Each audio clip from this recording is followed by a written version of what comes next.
In 1958, a nuclear submarine reached the geographic North Pole by traveling beneath the ice instead of across it. The crew did not surface onto solid ground. There was none. The pole sits above an ocean. A layer of sea ice drifts over water that can reach depths of more than 4,000 meters. It shifts constantly, carried by wind and current, forming a ceiling that never settles in one place for long. From above, satellites track the surface. From below, very little is known. The ice blocks light, limits movement, and reshapes itself without warning. Ridges press downward into the water, while fractures open and close without pattern. Even modern instruments struggle to remain in place. Some missions have passed through.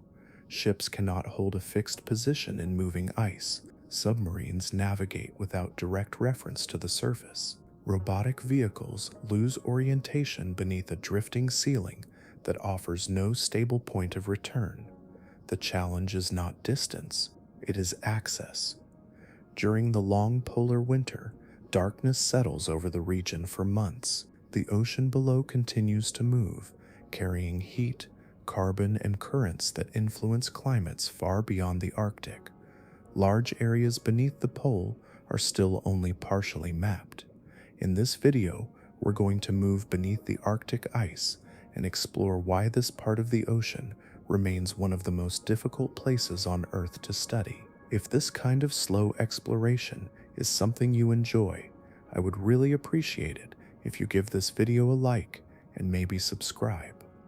Now, take a slow breath and let's descend beneath the ice into the ocean that still resists exploration. There is no edge to arrive at, no shoreline waiting beneath a final step. The place called the North Pole does not rise from the sea as land, nor does it anchor itself in anything solid.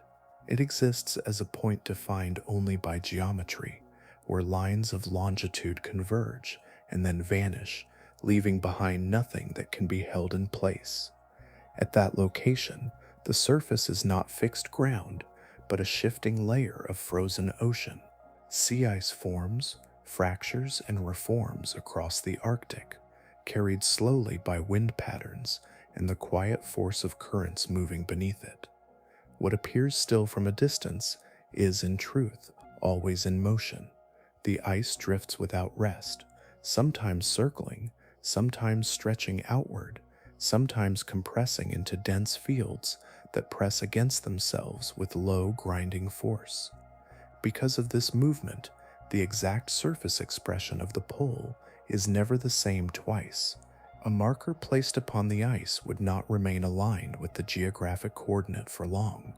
It would begin to wander, carried across the ocean by forces too gradual to notice, moment by moment, yet constant enough to reshape position over hours and days.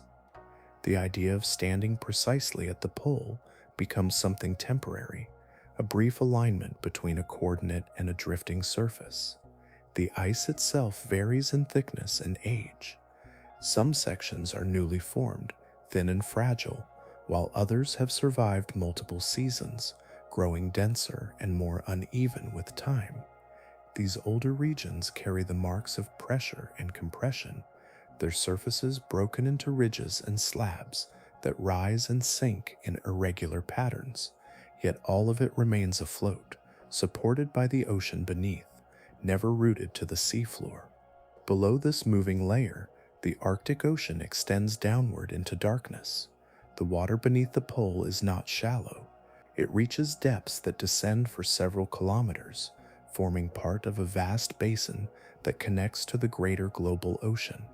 The ice above serves only as a temporary ceiling, separating the atmosphere from a deep and continuous body of water that stretches far beyond the polar region. The relationship between ice and ocean is dynamic. Winds sweep across the surface, pushing entire fields of ice in slow arcs. Currents flow below, carrying heat and salt that influence how and where the ice forms. These forces interact in ways that are subtle yet persistent, shaping the distribution of ice without ever allowing it to settle into permanence. Even the concept of location becomes fluid in such an environment. Coordinates remain fixed in theory, but their physical representation drifts across a surface that never stops moving. The pole, as a point, is stable in mathematics, yet unstable in practice, existing in a place where nothing else holds still. Light, when it reaches the region during certain times of year, reflects off the ice in pale tones, revealing textures that shift with each passing day. Shadows stretch across uneven surfaces, then dissolve as the ice rearranges itself. During darker periods, the absence of light removes even these subtle markers, leaving only the slow motion of ice guided by forces that cannot be seen directly. What rests beneath remains largely concealed by this constant motion above. The ocean carries its own patterns, its own structures and currents, hidden under a surface that never offers a stable window. The North Pole, often imagined as a singular, fixed destination, instead exists as a meeting point between moving ice and deep water, a place defined more by change than by permanence. On most maps, the Arctic Ocean appears almost enclosed, a pale expanse ringed by continents that lean inward from three directions. North America curves along one side, while Europe and Asia extend from the other, forming a broad boundary that holds this ocean in a quiet northern basin. It does not spread widely like the Pacific, nor does it open freely across vast distances. Instead, it gathers within these surrounding lands, its shape defined as much by what contains it as by the water itself. This geography creates an ocean that feels set apart. The connections to the rest of the world's seas exist, but they are narrow and selective.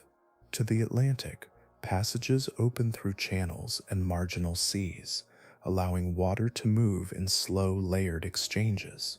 From the Pacific, a single shallow gateway at the Bering Strait permits a more limited flow, where currents pass carefully between continents. These links sustain the Arctic Ocean, yet they do not grant it the same openness found elsewhere. Within this enclosure, the water behaves in ways shaped by restraint. Layers form with subtle precision, guided by differences in temperature and salinity. Colder, fresher water tends to remain near the surface, while denser, saltier layers settle below. These stratified bands move gradually, sliding past one another in patterns that can persist over long periods. The result is a system that evolves slowly, where change unfolds with a measured pace rather than sudden shifts. The surrounding continents influence more than the boundaries. Rivers from distant interiors deliver fresh water into the Arctic, spreading across the surface in thin veils that alter the balance between layers. Seasonal cycles adjust the rhythm further, as periods of light and darkness affect the exchange of heat. Together, these elements create an environment that is both connected to the global ocean and distinct within it, shaped by its position at the top of the world. Isolation emerges not from complete separation, but from the nature of these connections. Access routes are constrained, and conditions along them are rarely stable. Narrow seas can become congested. Shallow passages can limit the movement of vessels, and shifting conditions at the margins can alter pathways over time. Even when entry is possible, the journey inward is guided by a landscape that does not easily allow repeated or predictable passage. Beneath the surface, the enclosed structure continues to influence exploration.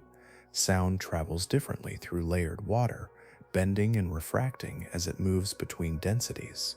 Instruments must account for these variations, adjusting to an environment where signals do not follow simple paths. Navigation becomes a matter of interpretation, where readings shift subtly depending on depth and composition. The Arctic Ocean's scale contributes to its character as well. Though it is the smallest of Earth's oceans, its compactness does not translate into simplicity.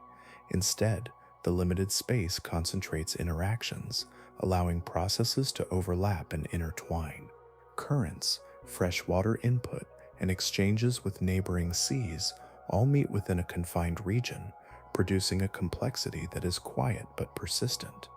This combination of enclosure, selective connection, and layered structure shapes an ocean that resists easy understanding. Its boundaries are clear on a map, yet within them lies a system that reveals itself only gradually. Movement is steady but restrained, pathways are present but narrow, and the influences from surrounding lands remain constant, guiding the water in ways that are not immediately visible. In this northern basin, the ocean holds its patterns close, shaped by geography that both links it to the world and sets it apart. Depth reveals itself slowly in the Arctic, not as a sudden drop, but as a long descent that continues far beyond what the surface suggests. Beneath the drifting cover above, the seafloor lies at distances that extend for more than 4,000 meters, forming basins that stretch across the central ocean. These depths are not uniform, but shaped into vast depressions and rising structures that divide the underwater landscape into distinct regions. One of the largest of these regions is the Eurasian Basin, a broad expanse that occupies a significant portion of the Arctic Ocean. Its floor slopes gently in some areas, then deepens into darker reaches where the pressure builds and the temperature remains near freezing. The basin connects to a network of other depressions, each with its own contours, yet all part of a continuous system that lies hidden beneath layers of moving water. Cutting across these basins are underwater mountain ranges, their presence concealed by the distance above them. The Lomonosov Ridge extends like a submerged spine, stretching from the Siberian side of the Arctic toward Greenland and North America. It rises thousands of meters from the seafloor, dividing the ocean into separate basins and altering the flow of deep currents. Nearby, other ridges, such as the Gakkel Ridge, trace quieter lines along the ocean floor, marking regions where the Earth's crust slowly spreads apart. These features give the Arctic Ocean a structure that is far more complex than a single open plain. The seafloor rises and falls in long arcs and narrow elevations, creating pathways and barriers for the movement of water. In some places, steep slopes lead down into deeper pockets, while in others, ridges form extended plateaus that interrupt the descent. Each formation shapes how currents move through the depths, guiding them along routes that remain largely unseen. The first attempts to understand this hidden terrain brought unexpected discoveries.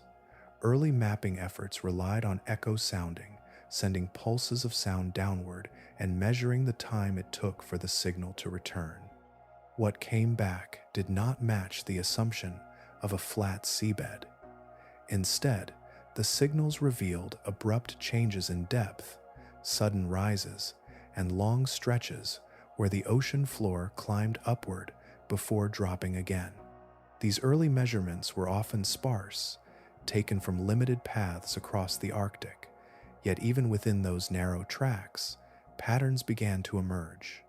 The existence of ridges suggested that the Arctic was not isolated from the geological processes shaping other oceans. It shared the same slow movements of tectonic plates, the same formation of new crust along spreading centers, and the same gradual reshaping of the seafloor over time. As mapping techniques improved, the picture grew more detailed. Sonar systems traced wider areas, revealing the outlines of basins and ridges with greater clarity. Still, large portions remained only partially mapped, their contours inferred from distant measurements rather than directly observed. The scale of the Arctic, combined with the conditions above, meant that each new survey added only a fragment to a much larger puzzle.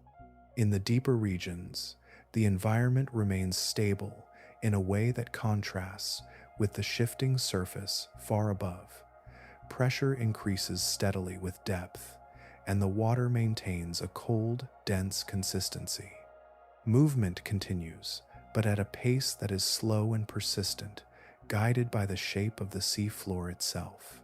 Currents follow the contours of basins and rise along the slopes of ridges, creating patterns that endure over long periods. The Arctic Ocean's depth, shaped by these hidden structures, forms a landscape that is both vast and intricate.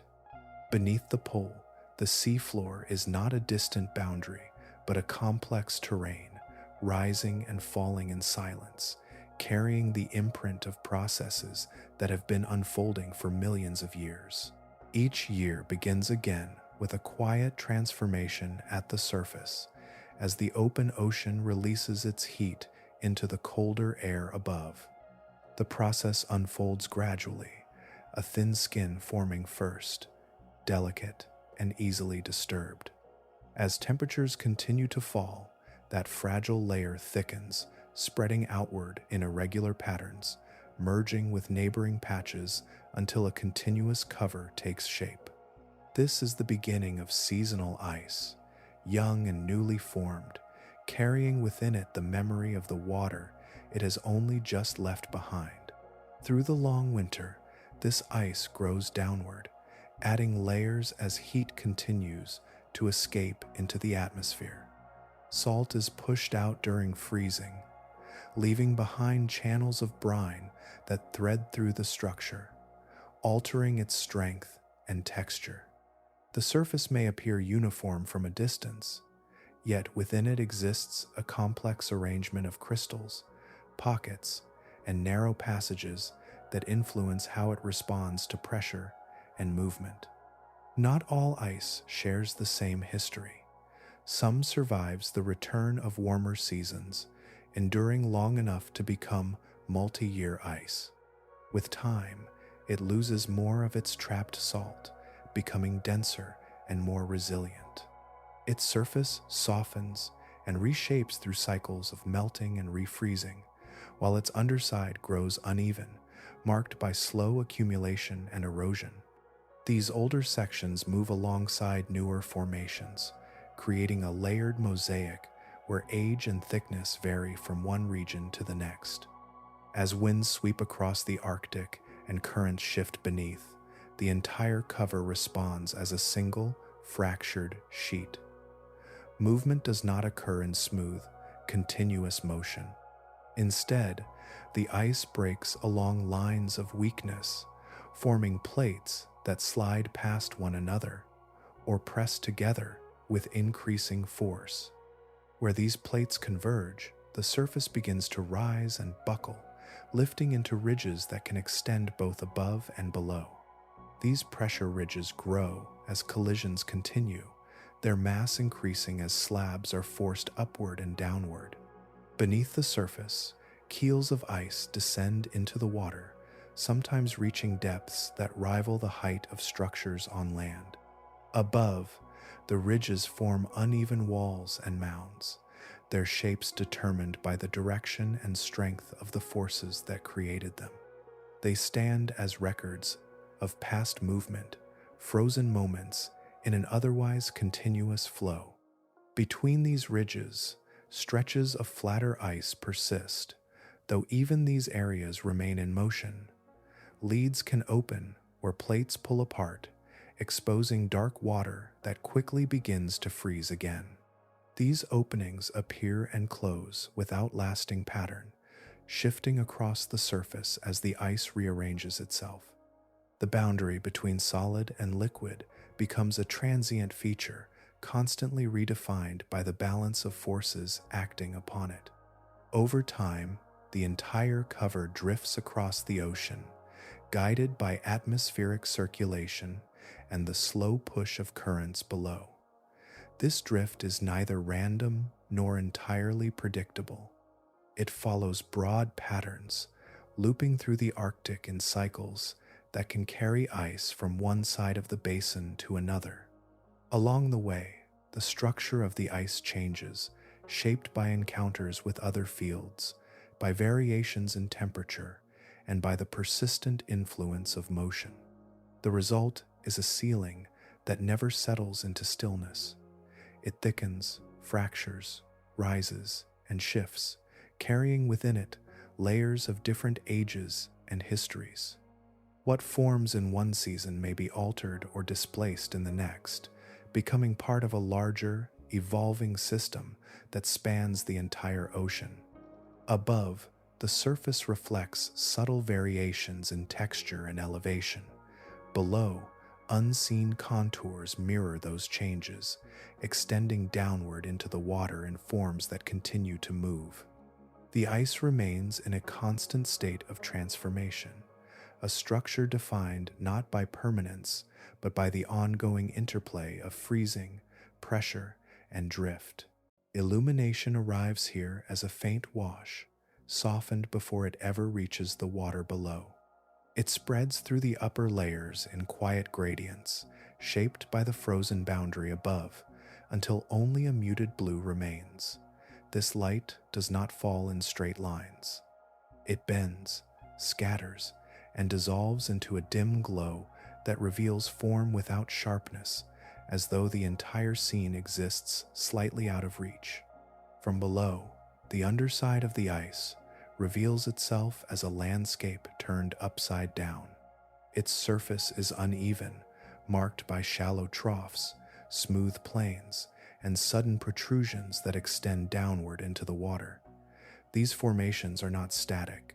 They carry the imprint of past motion, shaped by freezing, melting, and compression, each process leaving subtle variations in texture and depth. Some areas appear relatively flat, their contours gentle and continuous, while others descend in irregular patterns, forming ridges that hang beneath the surface. These ridges stretch into the water like suspended walls, their edges softened by time and temperature. They do not rise sharply but taper and curve, creating forms that seem to flow rather than stand. Between these structures, narrow channels weave through the ice, tracing pathways that allow water to move and circulate. These channels vary in size, sometimes broad enough to allow faint light to pass through more clearly, sometimes so narrow that they appear as darker seams within the larger structure. Their presence shapes the way illumination spreads, guiding it into thin streaks and soft patches that drift slowly with the motion of the water. Where fractures extend upward, the light becomes more concentrated. It filters through in brighter tones, casting a deeper blue into the surrounding space. These openings do not remain fixed. They shift and change with the movement of the ice above, altering the pattern of light below in ways that are gradual yet constant. The result is a slow transformation of brightness and shadow, unfolding without sudden change. The water beneath mirrors this quiet motion. There is no clear boundary separating stillness from movement. Instead, everything drifts together, the ice overhead and the water below moving in subtle alignment. Suspended particles pass through the light, catching faint glimmers before fading back into the dimness. Their paths trace gentle currents that are present but rarely visible all at once. Sound travels differently in this environment, carrying softly through the water, dampened by distance and the irregular surface above. There are no sharp echoes, only a muted resonance that fades as quickly as it forms. The space feels enclosed, yet vast, defined not by walls, but by the gradual loss of clarity with depth and distance. The formations beneath the ice continue to shift over time, though the changes are too slow to observe directly.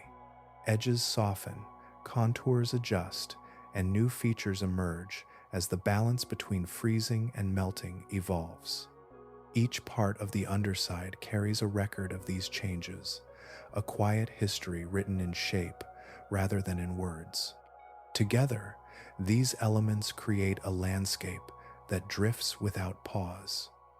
The ceiling above is never entirely still, and the water below responds in kind, moving in patterns that are continuous and unbroken. Light, structure, and motion remain intertwined, forming a world that is defined not by fixed boundaries, but by a constant, gentle transformation. In certain quiet corners beneath the ice, a different kind of structure begins to take shape, one that forms not above or across, but downward, extending into the water below.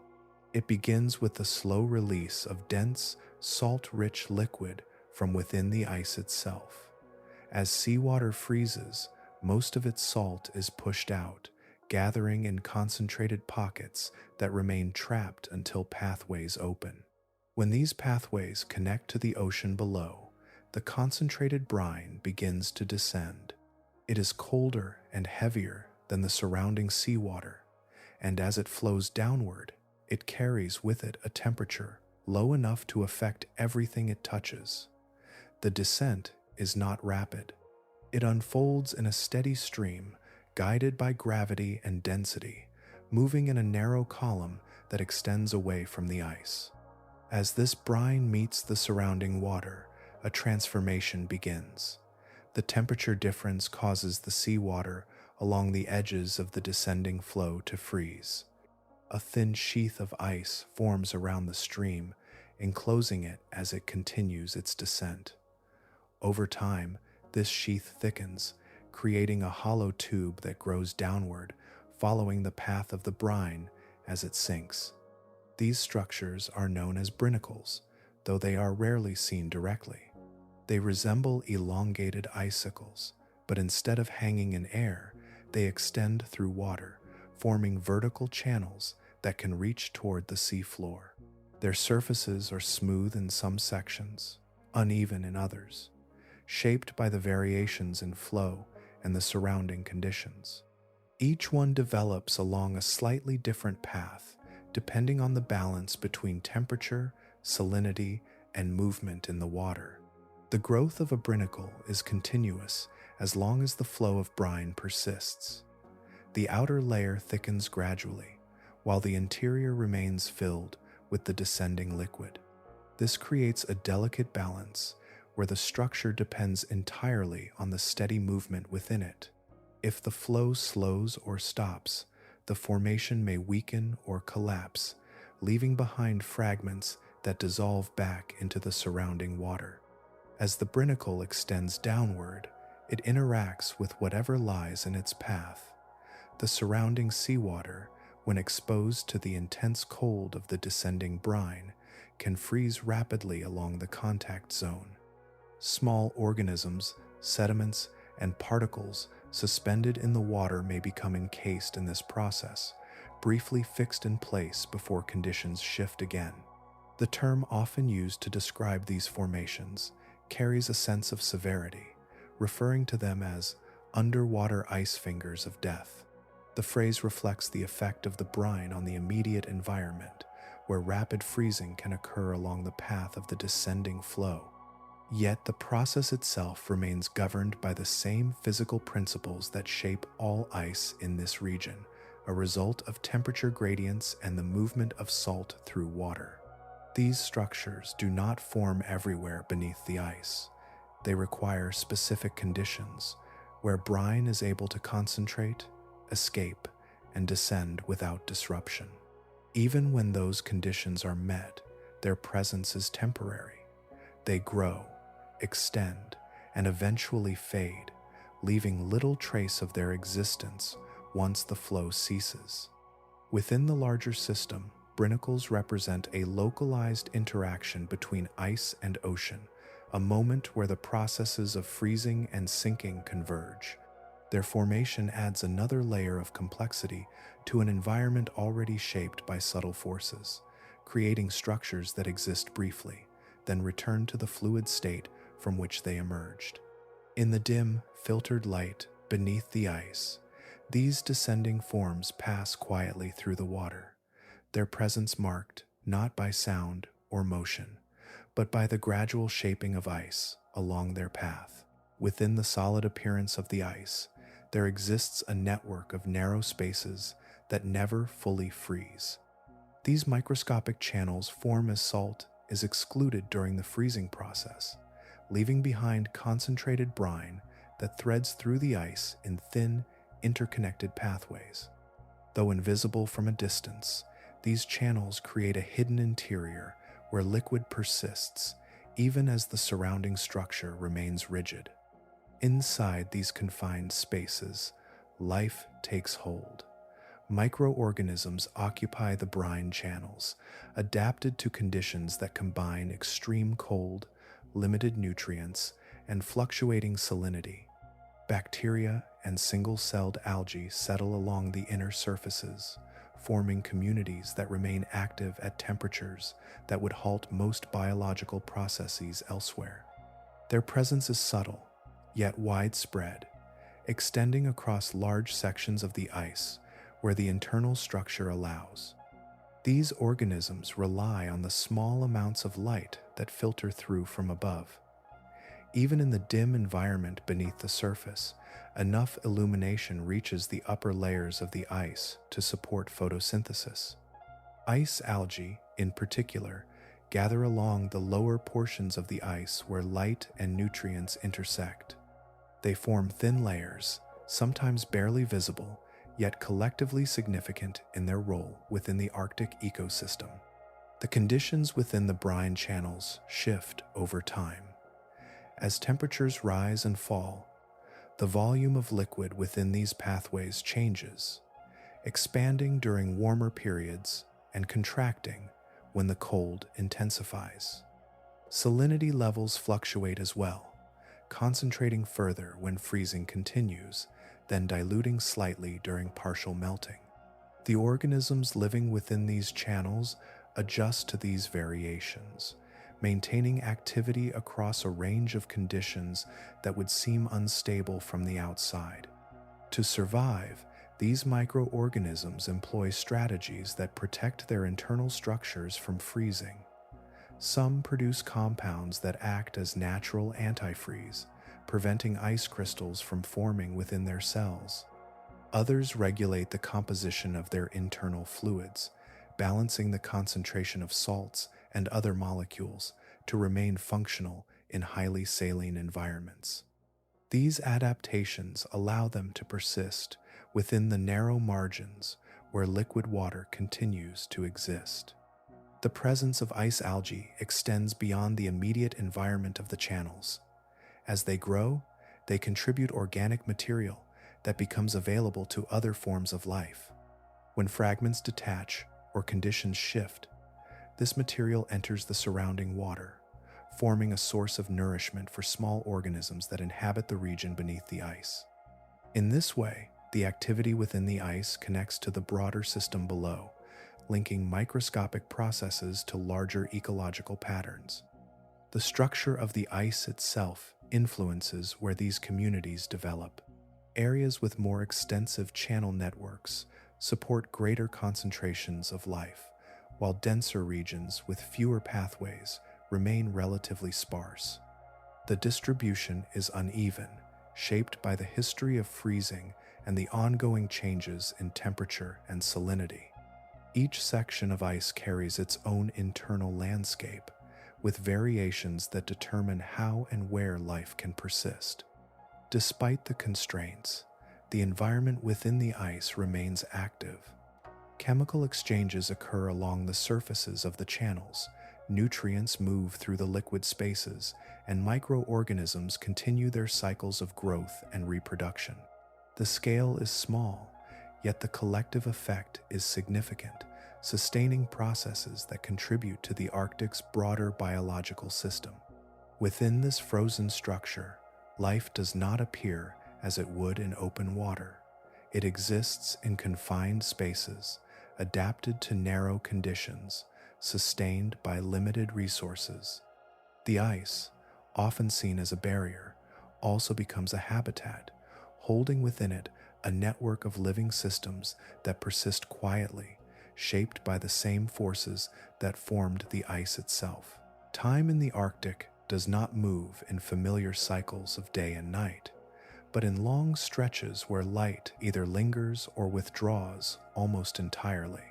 Within this slow rhythm, life below the ice follows patterns that unfold over months rather than hours, responding to shifts that are gradual yet profound. The ocean remains active throughout, even when the surface above offers little sign of change. As light begins to return after extended darkness, a transformation spreads through the upper layers of the water. Microscopic phytoplankton, suspended within the ocean, respond to the increasing illumination. They begin to grow and multiply, forming blooms that expand across wide areas beneath the ice. These blooms do not appear all at once. They develop in patches, influenced by the amount of light that penetrates, the availability of nutrients, and the structure of the water itself. The presence of these blooms introduces a source of energy into the system, one that supports a wide range of organisms. Zooplankton, small drifting animals, gather where phytoplankton concentrations increase. Some remain near the surface, while others move vertically through the water column, following patterns that align with the changing light.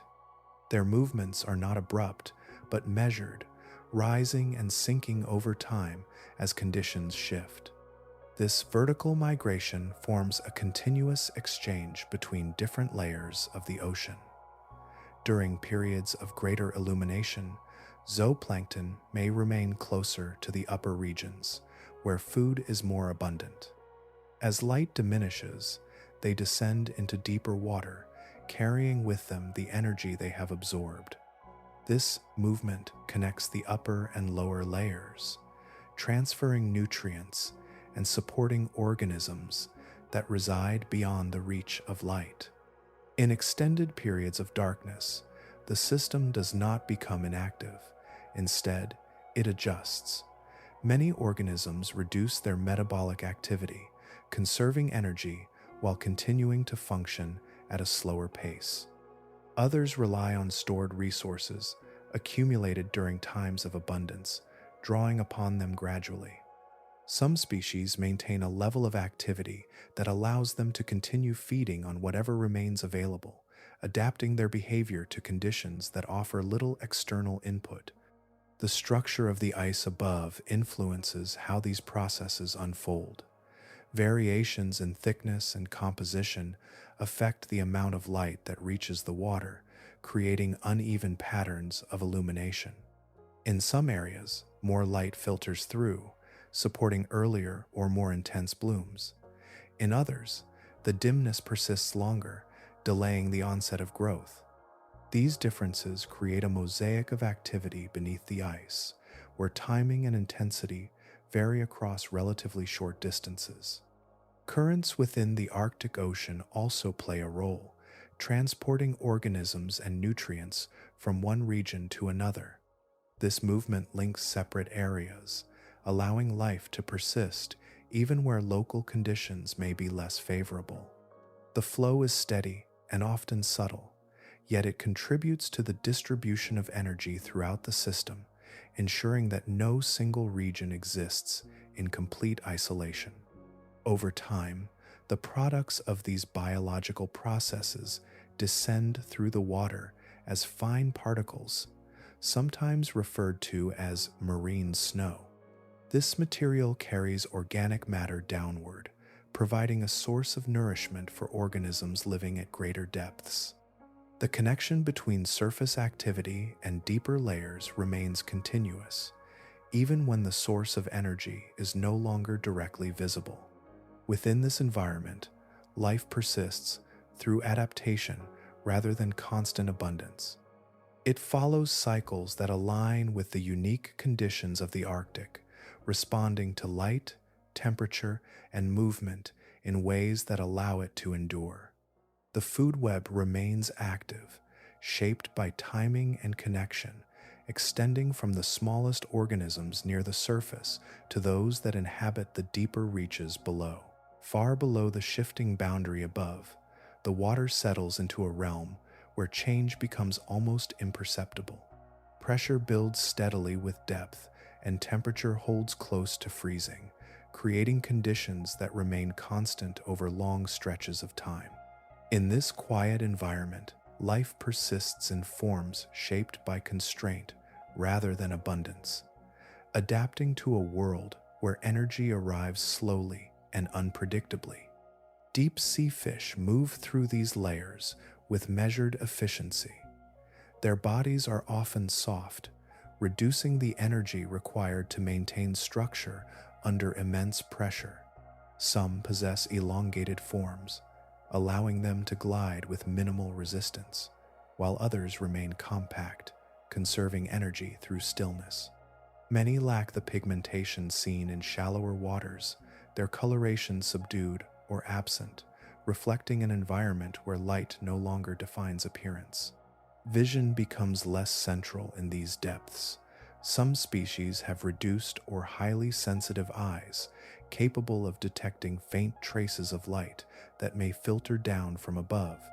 Others rely on different senses, responding to vibrations, chemical signals, or subtle changes in the water around them. Movement is rarely hurried. Each action carries a cost, and energy is used sparingly, balanced against the limited availability of food. Among these fish, certain adaptations allow them to endure long intervals between feeding. Metabolic rates remain low, slowing the processes within their bodies to match the pace of their environment. When food becomes available, they respond with precision, taking advantage of opportunities that may be brief and widely spaced in time. Invertebrates form another essential part of this deep ecosystem. Crustaceans, worms, and other soft-bodied organisms inhabit the seafloor and the water just above it, each adapted to the conditions in distinct ways. Some burrow into the sediment, creating small networks beneath the surface where organic material accumulates. Others move slowly across the seafloor, gathering particles that settle from above. These organisms rely on a continuous but sparse supply of nutrients. Organic matter descends through the water column in fine fragments, reaching the depths as a slow and steady fall. Each particle represents a transfer of energy from distant processes closer to the surface. In the absence of direct sunlight, this downward movement becomes a primary source of sustenance, supporting a system that operates on limited input. To cope with the cold, many of these creatures produce specialized proteins that prevent ice crystals from forming within their tissues. These compounds allow their cells to remain functional at temperatures that approach the freezing point of seawater. The effect is not dramatic, but subtle and essential, maintaining the delicate balance required for survival. Reproduction in this environment follows patterns that reflect the scarcity of resources. Some species produce fewer offspring, investing more energy in each one to increase the likelihood of survival. Others release larvae that drift with currents, dispersing across wider areas in search of suitable conditions. Growth tends to be slow, with lifespans extending longer than those of similar species in warmer regions. Despite the limitations, the deep Arctic is not devoid of interaction. Predation occurs, though often at a measured pace. Organisms encounter one another infrequently, yet each encounter carries significance within a system where resources are limited. The relationships between species form a network that is less dense than in more productive environments, but still interconnected. In this region, life persists through efficiency, patience, and adaptation. Each organism reflects the conditions that surround it, shaped by the steady pressure, the cold, and the gradual flow of energy. Beneath the Arctic, far from the influence of light, a community continues its quiet existence, sustained by processes that unfold slowly, yet without interruption. Long before precise coordinates could be reached with certainty, the far north drew attention as a distant objective, a place defined more by imagination than by direct experience. Early expeditions moved toward it slowly, guided by incomplete maps and fragmentary knowledge, advancing through waters that became increasingly constrained as they approached higher latitudes. The vessels used in these journeys were built primarily from wood, reinforced where possible, yet still vulnerable to the conditions they encountered. As they traveled northward, the ocean began to change. Open water narrowed, giving way to fields of ice that pressed together in irregular patterns. Ships threaded through these shifting passages, navigating between floating masses that could close without warning. Progress often depended on timing. During certain periods, narrow routes opened, allowing ships to advance further into the Arctic. At other times, movement slowed or stopped entirely as the ice converged. Crews watched the surrounding water carefully, aware that the same pathways that allowed entry could disappear just as quickly, leaving them confined within a moving barrier. When the ice tightened around a vessel, the ship itself became part of the environment. It drifted with the surrounding ice, carried across the ocean in directions that could not be controlled. This drift was gradual, unfolding over weeks and months, altering the course of an expedition in ways that were difficult to predict. Navigation shifted from steering a path to observing movement, recording position as it changed over time. Life aboard these ships adjusted to prolonged isolation. Supplies were carefully rationed, and routines developed to maintain order during extended periods without forward progress. The surrounding landscape offered little variation, yet it was never entirely still. Subtle sounds of shifting ice, the slow movement of the vessel within its frozen surroundings, and the changing quality of light marked the passage of time. In some cases, the pressure exerted by the ice became too great for the structure of the ship to withstand. As plates of ice moved and compressed, they transferred force to anything caught between them. Wooden hulls, even when reinforced, could bend and crack under this pressure. Crews sometimes abandoned their vessels, continuing on foot across the ice, carrying essential supplies and attempting to navigate an environment that offered few stable reference points. These overland journeys introduced new challenges. The surface underfoot was uneven, broken into ridges and gaps that required constant adjustment. Travel was slow, often measured in short distances covered over long periods. Equipment had to be hauled across this terrain, adding to the difficulty of each step forward. Despite these conditions, expeditions continued, driven by a combination of curiosity and determination. Each journey contributed fragments of information, gradually expanding understanding of the region. Observations of ice movement, weather patterns, and the behavior of the ocean accumulated over time, forming a body of knowledge that would inform later efforts. Not all attempts reached their intended destination. Many were redirected by the conditions they encountered, while others ended before their objectives could be achieved. Yet even these incomplete journeys added to a growing awareness of the Arctic as a dynamic environment, one that required approaches different from those used in more familiar regions. The experience of these early explorers revealed the challenges of moving through a space where the surface itself could not be relied upon. Their ships, designed for open water, became subject to forces that reshaped their paths. Their progress depended not only on skill and planning, but on conditions that remained beyond their control.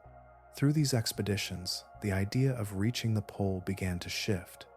It was no longer seen as a straightforward extension of known routes, but as an objective shaped by the unique nature of the Arctic, where movement, timing, and endurance all played essential roles. Steel replaced wood when the approach to the Arctic shifted from the surface to the water below. In the middle of the 20th century, submarines began to move beneath the polar ice, entering a region that had remained largely inaccessible to ships above. These vessels carried their own atmosphere, their own light, and a way of traveling that no longer depended on openings at the surface. During the Cold War, this capability took on strategic importance.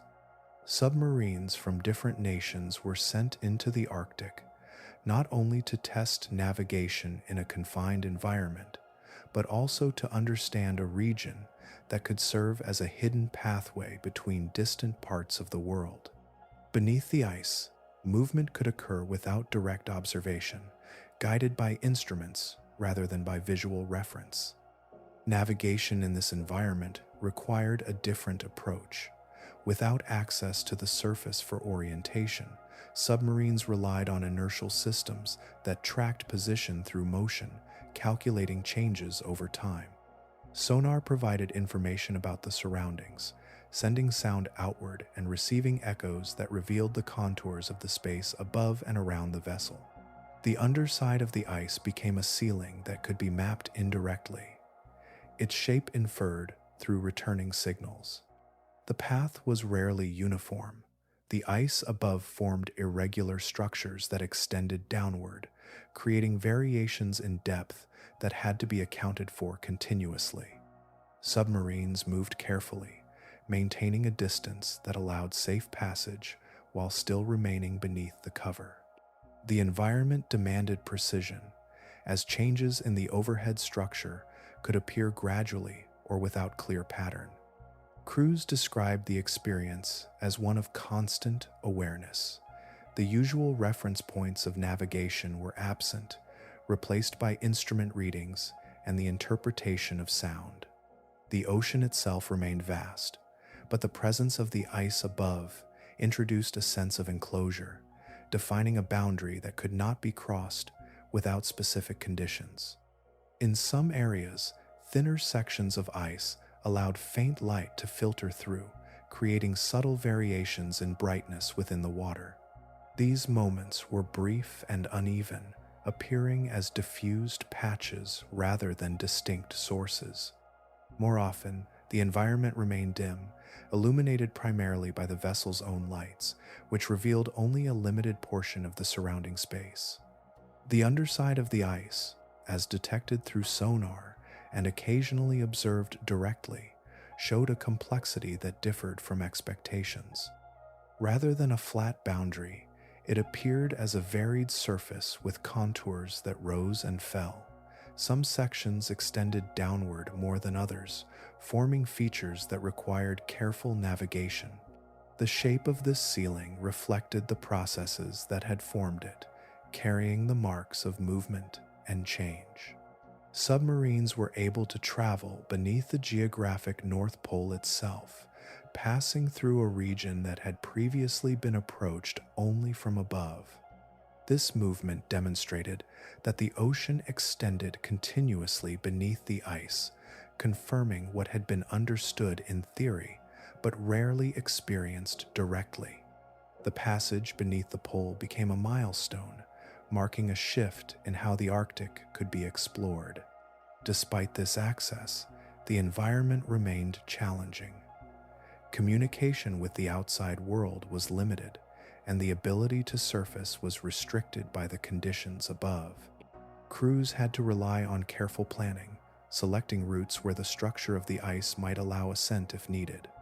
Even then, the process required precision, identifying areas where the ice was thin enough to permit passage. Through these missions, the Arctic was revealed as a space that could be navigated from below, yet still resisted complete understanding. The submarines provided glimpses of a hidden environment, extending knowledge beyond what had been possible from the surface, while also emphasizing the complexity of a region defined by both water and ice. A fixed position is difficult to maintain in a place where the surface itself is always in motion. What appears stable over short moments reveals, over longer spans, a steady displacement that carries everything resting upon it across the ocean. This movement is driven by winds above and currents below, forces that act continuously, guiding the ice along paths that are broad yet rarely uniform. The drift unfolds slowly, often unnoticed from within. A structure placed upon the ice may seem anchored, its surroundings unchanged from 1 hour to the next.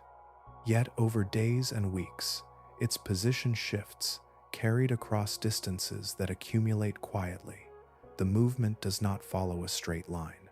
It curves, loops, and occasionally reverses, responding to changes in atmospheric pressure and the direction of underlying flow. For scientific work, this introduces a persistent challenge. Research stations established on the ice are not stationary in the traditional sense.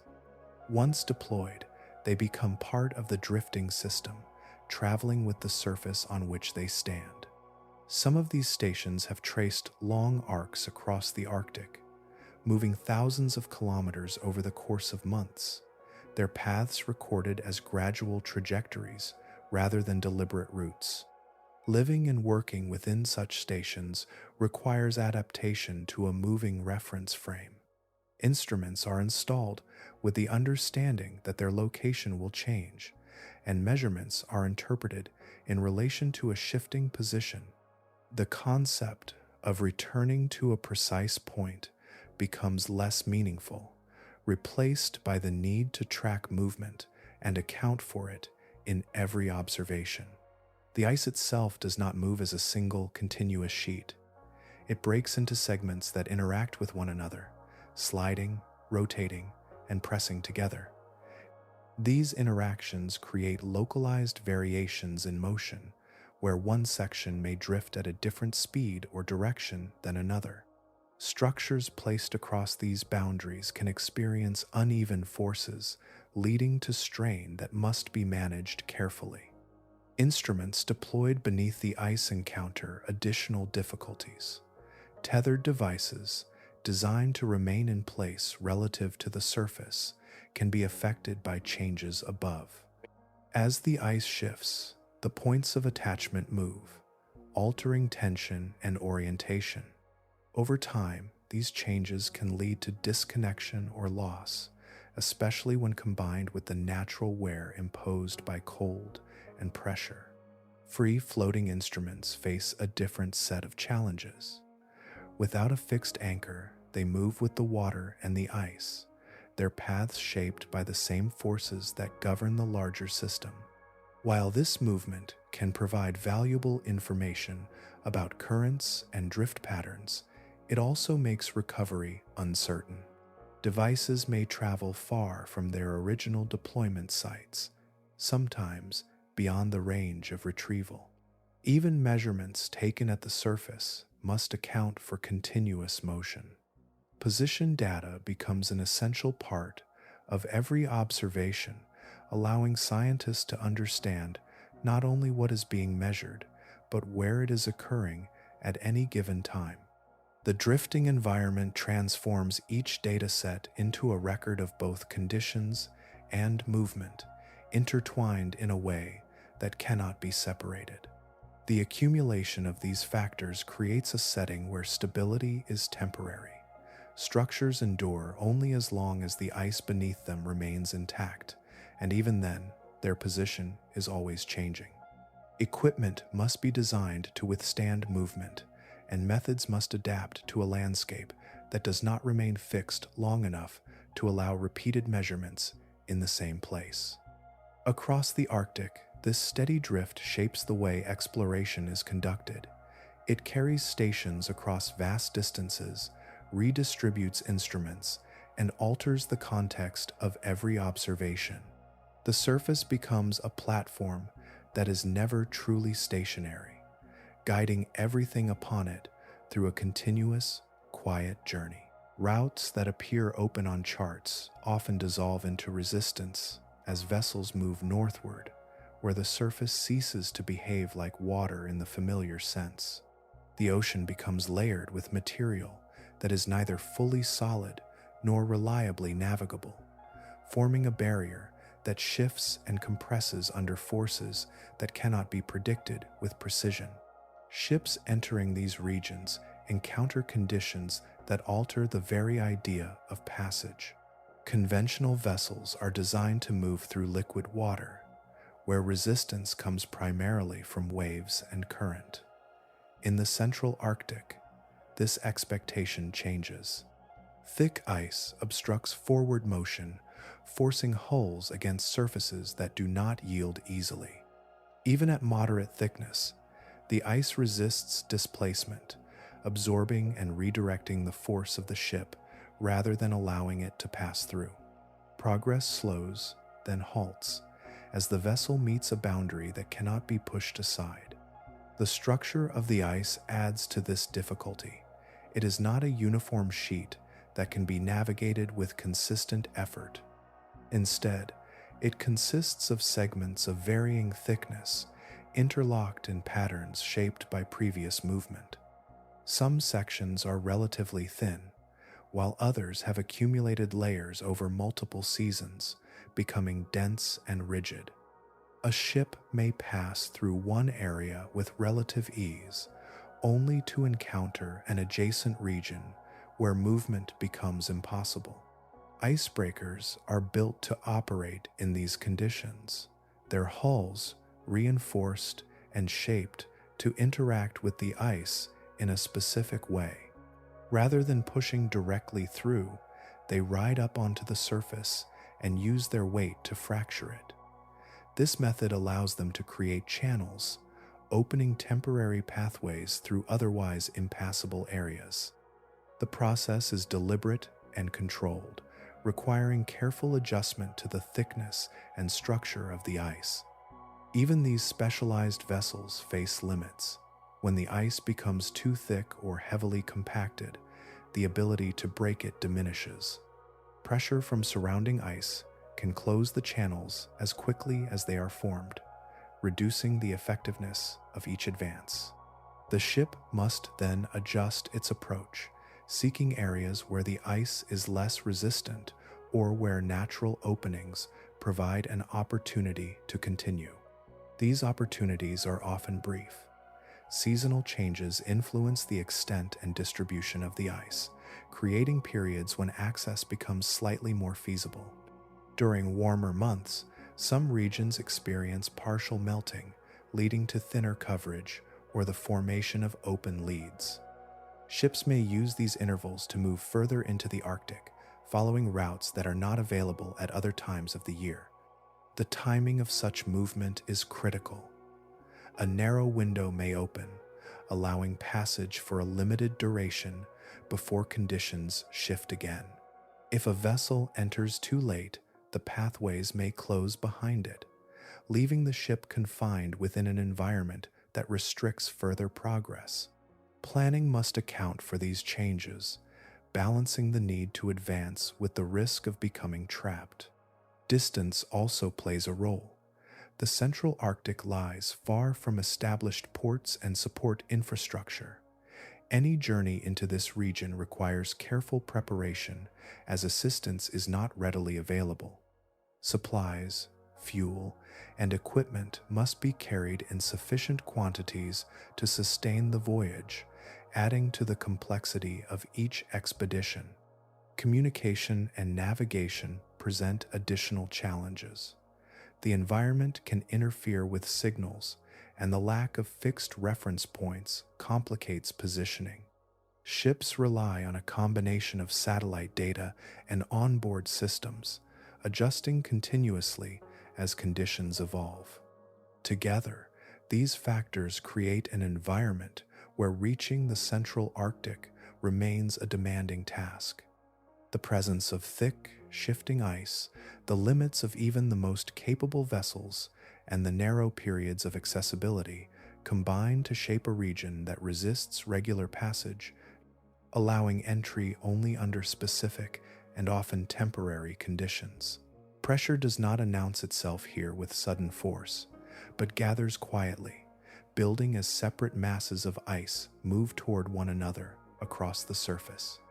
Driven by wind and underlying currents, these masses drift along paths that eventually intersect. When they meet, there is no empty space to absorb their motion. Instead, the energy transfers directly into the contact zone, where the ice begins to respond. At first, The interaction appears gradual. Edges press together, surfaces adjust, and small fractures begin to form along lines of weakness. As the movement continues, the resistance increases. The ice cannot simply pass through itself, so it shifts upward and downward, redistributing the force in 3 dimensions. What was once relatively level begins to deform, rising in some places while sinking in others. These collisions give rise to pressure ridges, structures that emerge as the ice is forced out of alignment. Sections are lifted and stacked, forming irregular accumulations that extend above the surface. Beneath, corresponding formations descend into the water, creating deeper extensions that mirror the shapes above. The process unfolds over time, yet its effects can appear abruptly as the structure takes form. The scale of these ridges can become substantial. Layers of ice pile upon one another, increasing thickness far beyond that of the surrounding surface.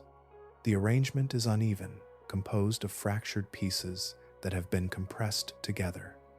Each ridge reflects the history of the forces that created it, a record of movement captured in its shape. For anything positioned within this environment, the consequences of such pressure are significant. Equipment placed on or within the ice must contend with forces that are not only strong, but also variable. As plates shift and converge, the stress applied to objects can change direction and intensity, creating conditions that are difficult to anticipate. Structures designed for stability may find themselves subjected to compression from multiple sides. Components that are rigid can fracture under uneven loads, while flexible systems may deform beyond their limits. Instruments anchored to the ice can be displaced as the surface beneath them alters, their alignment disrupted as the surrounding structure moves. In some cases, the ice exerts enough force to damage or destroy equipment entirely. The gradual buildup of pressure can lead to sudden failure when materials reach their limits. What begins as a slow compression may result in the collapse of a structure, its components forced apart or crushed together as the ice continues to move. The underwater portions of these ridges also play a role in this process. As the ice is pushed downward, it interacts with the water below, altering local conditions and influencing how forces are distributed. Objects positioned beneath the surface may encounter shifting boundaries that change their orientation or restrict their movement. Despite the strength of these forces, their occurrence is not constant across the entire Arctic. Pressure builds in specific areas where movement converges, leaving other regions relatively less affected at a given time. This variability adds another layer of complexity, as the location and intensity of pressure zones can change with evolving conditions. For researchers and explorers, understanding these dynamics is essential. Equipment must be designed to withstand not only cold and isolation, but also the mechanical stresses imposed by moving ice. Placement strategies consider the likelihood of pressure, aiming to reduce exposure while acknowledging that complete avoidance is rarely possible. Across the Arctic, the surface continues its slow motion, carrying with it the potential for these interactions. Where paths converge, pressure rises, reshaping the ice and everything within it. The environment remains in a state of quiet tension, where movement and resistance combine to create forces that persist, shaping the landscape through steady, unyielding compression. Observation in the Arctic often begins from above, where satellites pass silently over the region, gathering data from vast distances. From that vantage point, the surface can be measured and mapped with precision, its extent and movement recorded across seasons. Yet the information gathered in this way remains confined to what lies at or above the ice. The frozen layer reflects and scatters electromagnetic signals, preventing them from reaching the water below. What rests beneath remains concealed, not by distance, but by a barrier that blocks direct observation. Light, in its various forms, cannot penetrate thick ice in a way that would allow detailed imaging of the ocean beneath. Optical instruments capture surface features, while radar systems reveal texture and motion across the ice itself. These methods provide a continuous view of the upper boundary, yet they offer only indirect clues about what lies below. Variations in thickness can be inferred, and movement can be tracked, but the structure and activity beneath the ice remain largely beyond their reach. Efforts to observe from the surface encounter similar limitations. Sonar systems can send sound waves downward through the water, but their effectiveness is shaped by the environment they pass through. The presence of layered water with differing temperatures and salinities causes sound to bend and refract. Signals do not travel in straight lines, and their paths can shift depending on depth and local conditions. Interpreting these returns requires careful adjustment, as the data reflects not only the seafloor, but also the complex medium through which the sound has moved. The ice itself introduces additional challenges. Its underside is uneven, altering how sound waves reflect and scatter. In some cases, echoes return from multiple directions, creating overlapping signals that must be separated and understood. This complexity can obscure details, making it difficult to form a clear image of the space below. What is received is often a composite of reflections, requiring interpretation rather than direct representation. Underwater navigation faces its own set of constraints. Without access to global positioning signals beneath the ice, vehicles must rely on internal systems that track movement over time. These systems accumulate small errors as they operate, gradually drifting from precise position. Correcting this drift requires external reference points, which are limited in an environment where stable markers are scarce. Some navigation methods use acoustic beacons placed at known locations, allowing vehicles to determine their position relative to these points. However, deploying and maintaining such beacons beneath moving ice presents difficulties. As the surface shifts, the relationship between the beacons and the ice changes, complicating the interpretation of position data. Recovery and repositioning become necessary, adding to the effort required to sustain accurate navigation. Visual observation beneath the ice is constrained by the limited availability of light. Artificial illumination can reveal nearby structures, but its reach is restricted. Particles in the water scatter light, reducing visibility over distance and creating a field where clarity fades quickly.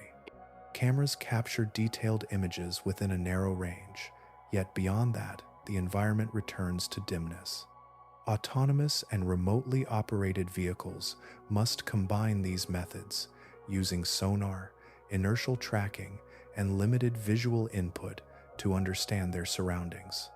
Each system contributes part of the picture, yet none provides a complete view on its own. The result is a layered understanding, built from multiple sources that must be integrated carefully. In this environment, seeing becomes an act of reconstruction. Information is gathered in fragments, shaped by the constraints of ice, water, and distance. The ocean beneath remains present, active, and complex, yet it reveals itself only through indirect means, requiring patience and interpretation to bring its hidden forms into view.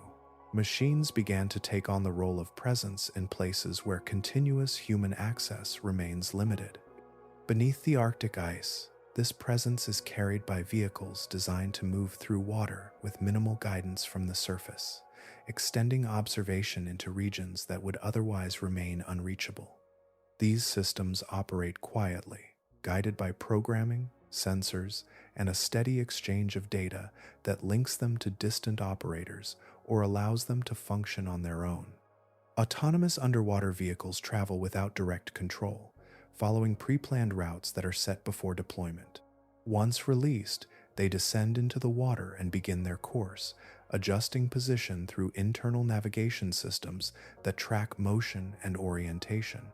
Their paths are shaped by both intention and environment, as currents influence movement and require continuous correction. Over time, small adjustments accumulate, allowing the vehicle to maintain its trajectory within the constraints of a shifting medium.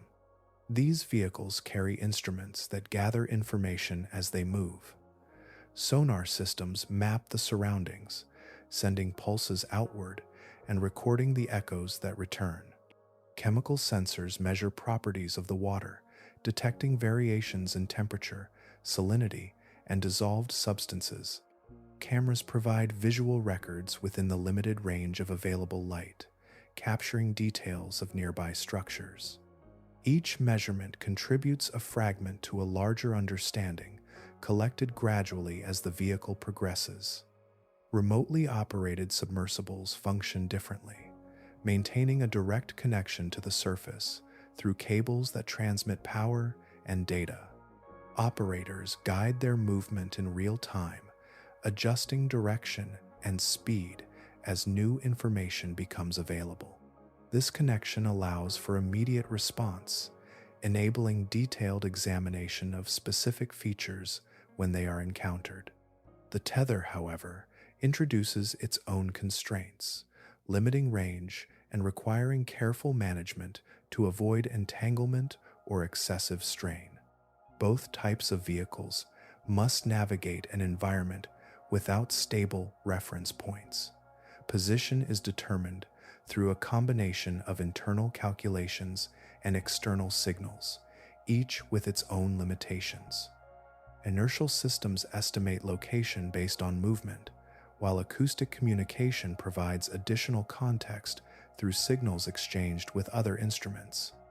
The accuracy of these methods depends on constant calibration, as small discrepancies can grow over extended distances.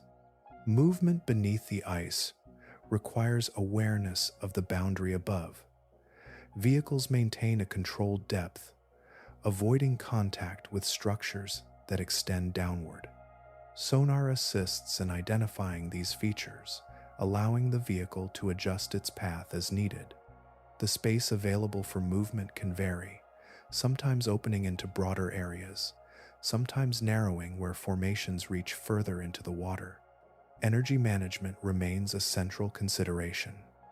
Autonomous systems carry finite power, requiring careful balance between movement, sensing, and communication. Each action consumes a portion of the available energy, and decisions must account for the need to return or complete a planned route within those limits. Remotely operated vehicles draw power from the surface, yet their operational time is influenced by the conditions affecting their connection. Data collected during these missions is stored and transmitted for analysis, often requiring further interpretation once the vehicle returns.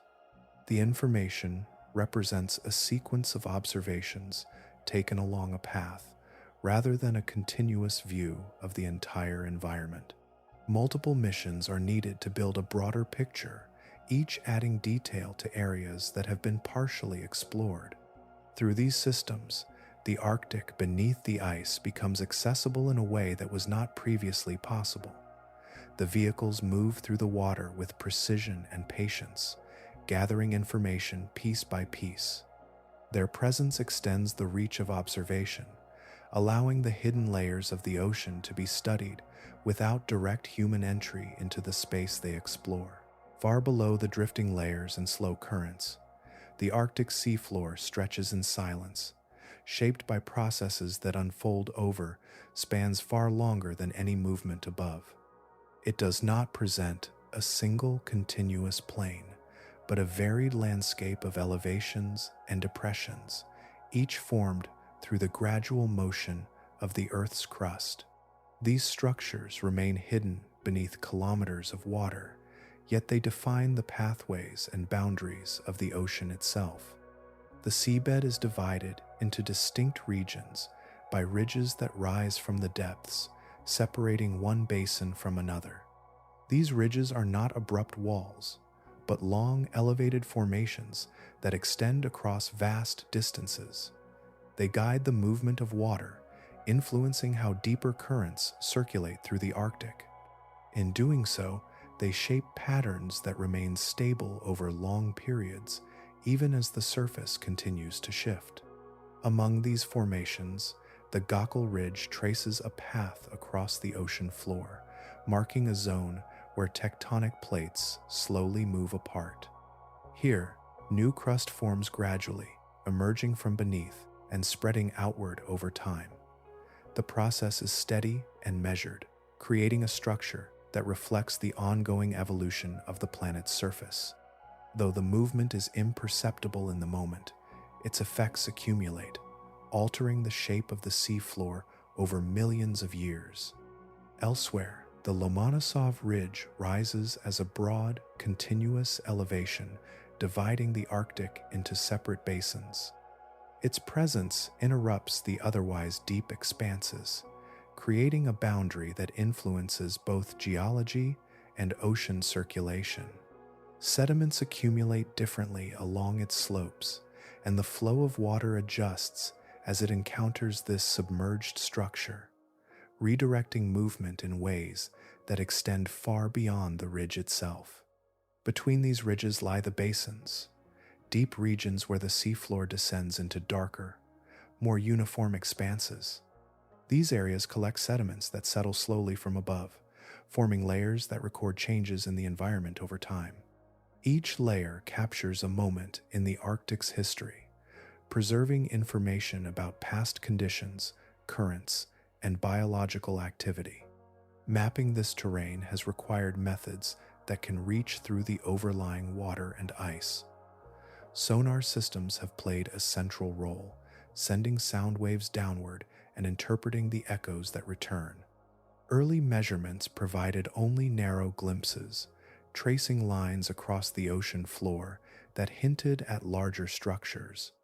As technology advanced, these glimpses expanded into broader surveys, gradually revealing the contours of the seabed with greater clarity. Even with these advances, large portions of the Arctic seafloor remain only partially mapped.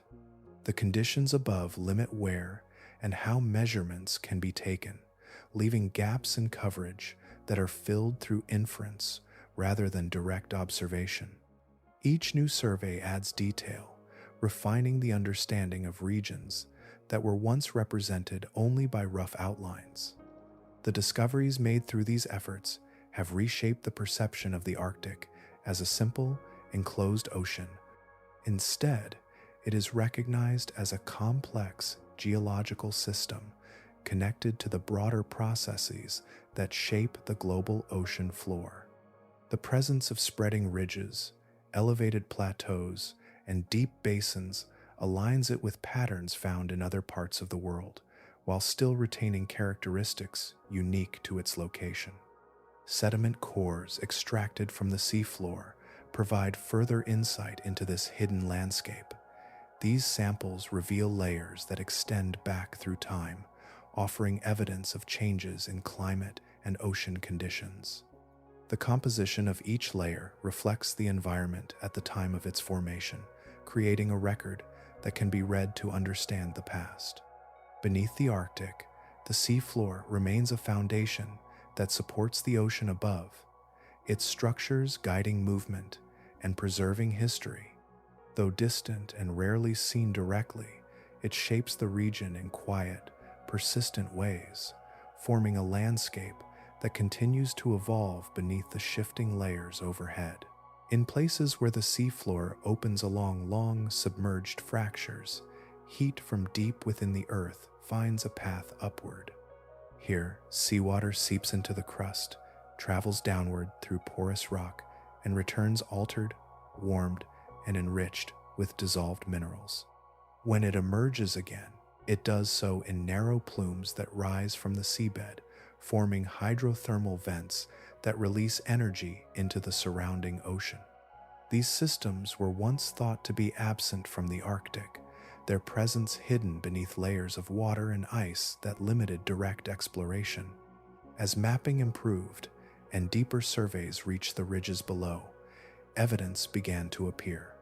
Measurements revealed anomalies in temperature and chemistry, subtle indications that something beneath the surface was interacting with the ocean in ways not previously observed in this region. At sites along the Gokul Ridge, hydrothermal activity was confirmed, extending the known range of these systems into one of the least accessible parts of the global ocean. The vents themselves vary in form. Some release clear, shimmering fluid that rises gently through the water, while others emit darker plumes, rich in minerals, that spread outward before settling. Each vent reflects the conditions within the crust below, shaped by temperature, pressure, and the composition of the surrounding rock. Around these vents, life establishes itself in a manner that differs from the systems found closer to the surface. Without reliance on sunlight, organisms draw energy from the chemical compounds released by the vent fluids. Bacteria and archaea form the foundation of this ecosystem, using chemical reactions to produce organic material. This process, known as chemosynthesis, allows life to persist in complete darkness, sustained by the energy emerging from within the earth. These microorganisms gather along the surfaces surrounding the vents, forming dense communities that coat rocks and structures with layers of living material. Their presence creates a basis for more complex organisms to develop. Small invertebrates, adapted to the conditions, feed on these microbial communities or form symbiotic relationships with them, integrating the process of chemosynthesis into their own biology. The environment around a vent is defined by sharp gradients. Temperature can change rapidly over short distances, and chemical concentrations vary from the immediate vicinity of the vent outward into the surrounding water. Organisms occupy specific zones within these gradients, each adapted to a narrow range of conditions. Some remain close to the source, tolerating higher temperatures and chemical concentrations, while others inhabit the edges, where conditions are more moderate. The discovery of these ecosystems in the Arctic revealed that such systems are not limited by latitude or surface conditions. They exist wherever geological processes provide the necessary energy and pathways for fluid exchange. The isolation of the Arctic did not prevent their formation, but rather delayed their observation, leaving them concealed until technology and access made their detection possible. Exploring these sites presents its own challenges. The depth, combined with the conditions above, requires specialized equipment capable of operating under pressure and in low temperatures. Vehicles must approach carefully, navigating the uneven terrain of the seafloor and the rising plumes that can obscure visibility. Measurements are taken gradually, building an understanding of systems that are both dynamic and localized. The presence of hydrothermal vents adds another layer to the Arctic Ocean's complexity. Beneath the quiet expanse above, energy flows upward from the Earth's interior, supporting ecosystems that operate independently of sunlight. These systems demonstrate that life can persist through pathways that are not immediately visible, sustained by processes that unfold far below the surface. In this hidden environment, the interaction between geology and biology continues without interruption, forming communities that remain largely unseen, yet deeply connected to the fundamental forces shaping the planet. Layers settle here without urgency, arriving grain by grain from water far above, descending through the column in a slow and continuous fall. Over time, These particles accumulate on the seafloor, forming a record that is neither written nor spoken, but preserved in sequences of fine material. Each layer holds a trace of the conditions present when it was deposited, creating a quiet archive that extends back through vast spans of time. To reach this record, scientists extract sediment cores, long cylindrical samples taken from the seabed. These cores preserve the order of accumulation, with the most recent layers near the top and older material extending downward. As the core is drawn upward, it carries with it a vertical timeline, each segment representing a different moment in the Arctic's history. Within these layers lie fragments of biological and chemical evidence. Tiny shells of microorganisms, formed in the water above, settle and become part of the sediment. These microfossils, though small in size, carry detailed information about the environment in which they lived. Their shapes, compositions, and distributions reflect variations in temperature, salinity, and nutrient availability. By examining these microfossils, patterns begin to emerge. Certain species appear in greater numbers during warmer periods, while others are associated with colder conditions. Changes in their presence across layers reveal shifts in climate, allowing the reconstruction of past environments. The Arctic, now defined by cold and ice, shows evidence within these sediments of times when conditions were markedly different. Chemical signatures provide additional insight. Ratios of isotopes within the sediment reflect the properties of the water at the time of deposition. Variations in these ratios indicate changes in temperature and ice coverage, offering another way to trace the evolution of the Arctic over time. These measurements, combined with the biological evidence, create a more complete picture of past conditions. Some layers contain materials carried from distant regions, transported by currents or by ice that formed elsewhere and later released its contents. These deposits introduce external signals into the record, linking the Arctic to broader processes across the planet. The sediment becomes not only a local archive, but part of a global system of exchange.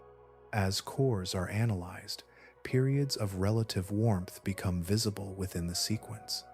During these times, the Arctic supported conditions that differed significantly from those observed today.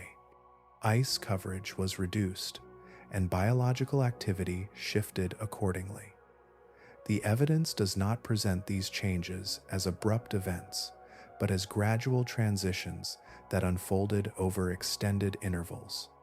The depth of the sediment layers corresponds to their age, with deeper sections representing older periods. By measuring the rate of accumulation and identifying key markers within the core, scientists can assign approximate timelines to different layers. This allows the sequence to be aligned with known climatic events, placing the Arctic record within a broader context. Extracting and interpreting these cores requires careful handling. The structure of the sediment must remain intact to preserve the order of layers.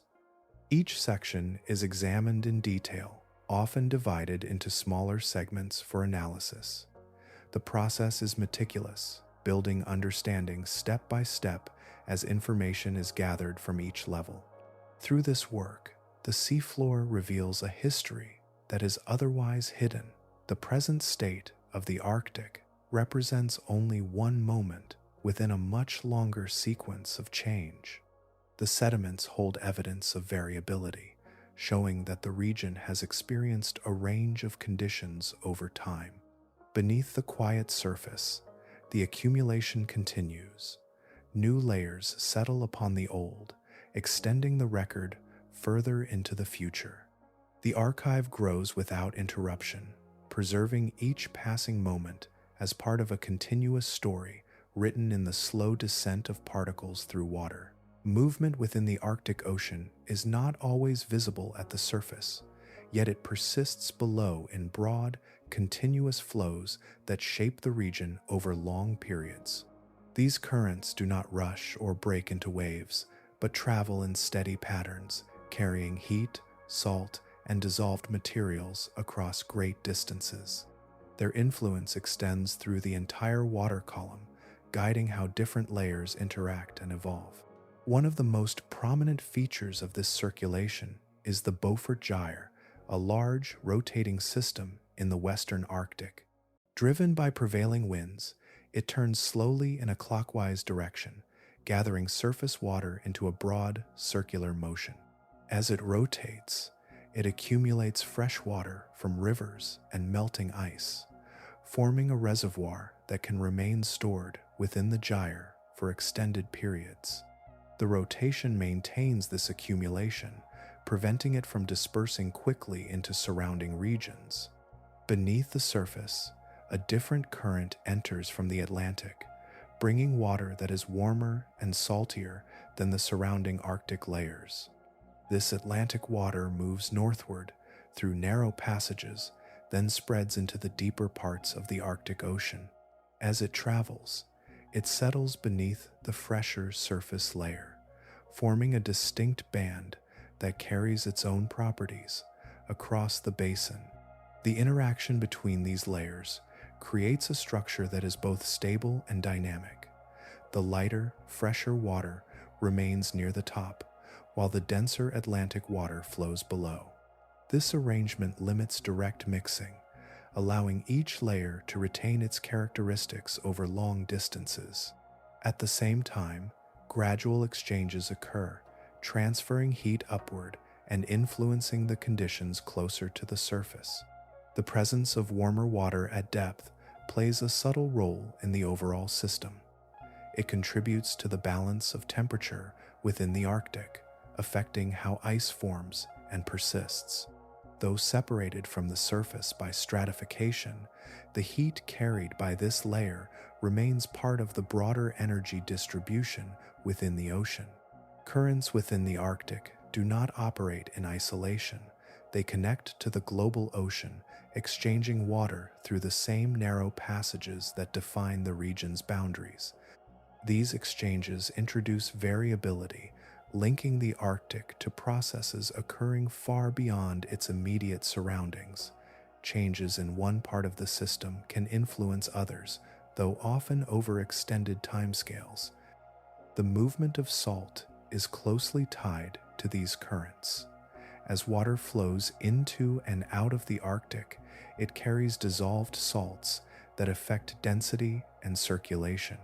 Variations in salinity influence how water layers form and interact, reinforcing the structure that separates surface and deeper flows.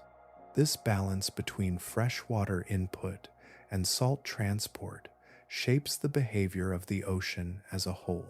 Over time, the patterns of circulation can shift. Changes in wind direction, temperature, and ice coverage alter the forces driving the currents. The Beaufort Gyre may expand or contract, adjusting how much fresh water it retains. The inflow of Atlantic water can vary in strength, influencing the distribution of heat within the basin. These adjustments occur gradually, yet their effects can extend across large areas. Within this system, motion remains constant even when it is not immediately apparent. Water continues to circulate beneath the surface, carrying properties that influence the Arctic in subtle ways. The currents form an interconnected network, linking regions and layers into a unified flow that persists through changing conditions. Beneath the stillness often associated with the Arctic, these movements continue without pause, shaping the ocean through the steady transport of heat, salt, and water across its hidden pathways. From this northern basin, influence extends outward in ways that are not immediately visible, carried through connections that link distant oceans into a single, continuous system. The Arctic does not remain isolated despite its boundaries. Instead, it participates in the broader circulation of the planet, exchanging water, heat, and dissolved materials with regions far beyond its own. Water entering and leaving the Arctic becomes part of global ocean circulation, a network of currents that moves across the entire Earth. These currents operate on multiple scales, some near the surface, others deeper, forming pathways that transport properties from one region to another. As water flows through the Arctic, it is altered by local conditions, gaining or losing heat, changing in salinity, and interacting with the processes that define the region. These changes do not remain confined. When Arctic waters exit through connections to the Atlantic, they carry their modified characteristics with them. Colder, fresher water influences the density structure of the ocean, contributing to the formation of currents that descend and travel along the seafloor. This movement forms part of a larger pattern, often described as a global conveyor, where water cycles through different layers and regions over extended periods. The redistribution of heat is central to this process. The Arctic acts as a place where heat carried from lower latitudes is released into the atmosphere and space. As warmer water enters the region, it transfers energy to the surrounding environment, cooling in the process. This exchange affects not only the local temperature but also the balance of heat across the planet, influencing how energy is distributed between equatorial and polar regions. Atmospheric patterns are closely linked to these oceanic processes. The presence or absence of sea ice, the temperature of the water, and the movement of currents all contribute to conditions that shape the behavior of the atmosphere above. Pressure systems form and evolve in response to these factors, guiding winds that extend far beyond the Arctic itself. These winds influence weather patterns across continents, affecting regions that lie thousands of kilometers away. Changes in the Arctic can alter the paths of large-scale atmospheric flows, shifting the distribution of temperature and precipitation in distant areas. The connections are complex and unfold over time, yet they demonstrate that the Arctic is part of a larger system that integrates ocean and atmosphere into a continuous exchange. Variations within the Arctic can therefore have broader implications. When the balance between heat and cold shifts, or when the distribution of fresh water changes, the effects can propagate through the connected systems. The strength and direction of currents may adjust, and atmospheric patterns may respond accordingly. These changes are not immediate, but they accumulate, influencing conditions over longer periods. The Arctic also serves as a region where processes can be observed that are more subtle elsewhere. The interactions between water layers, the formation and movement of ice, and the exchange of heat occur in ways that are both pronounced and measurable. Studying these processes provides insight into mechanisms that operate globally, offering a clearer view of how the Earth's systems function as a whole. Through these connections, the Arctic becomes more than a distant region. It is a component of the planetary system, linked through circulation, energy transfer, and atmospheric interaction. Its conditions contribute to patterns that extend far beyond its boundaries, shaping aspects of climate and weather across the globe. In this way, the Arctic remains integrated within the Earth's broader dynamics, its influence carried outward through currents and air, forming part of the continuous exchange that defines the planet.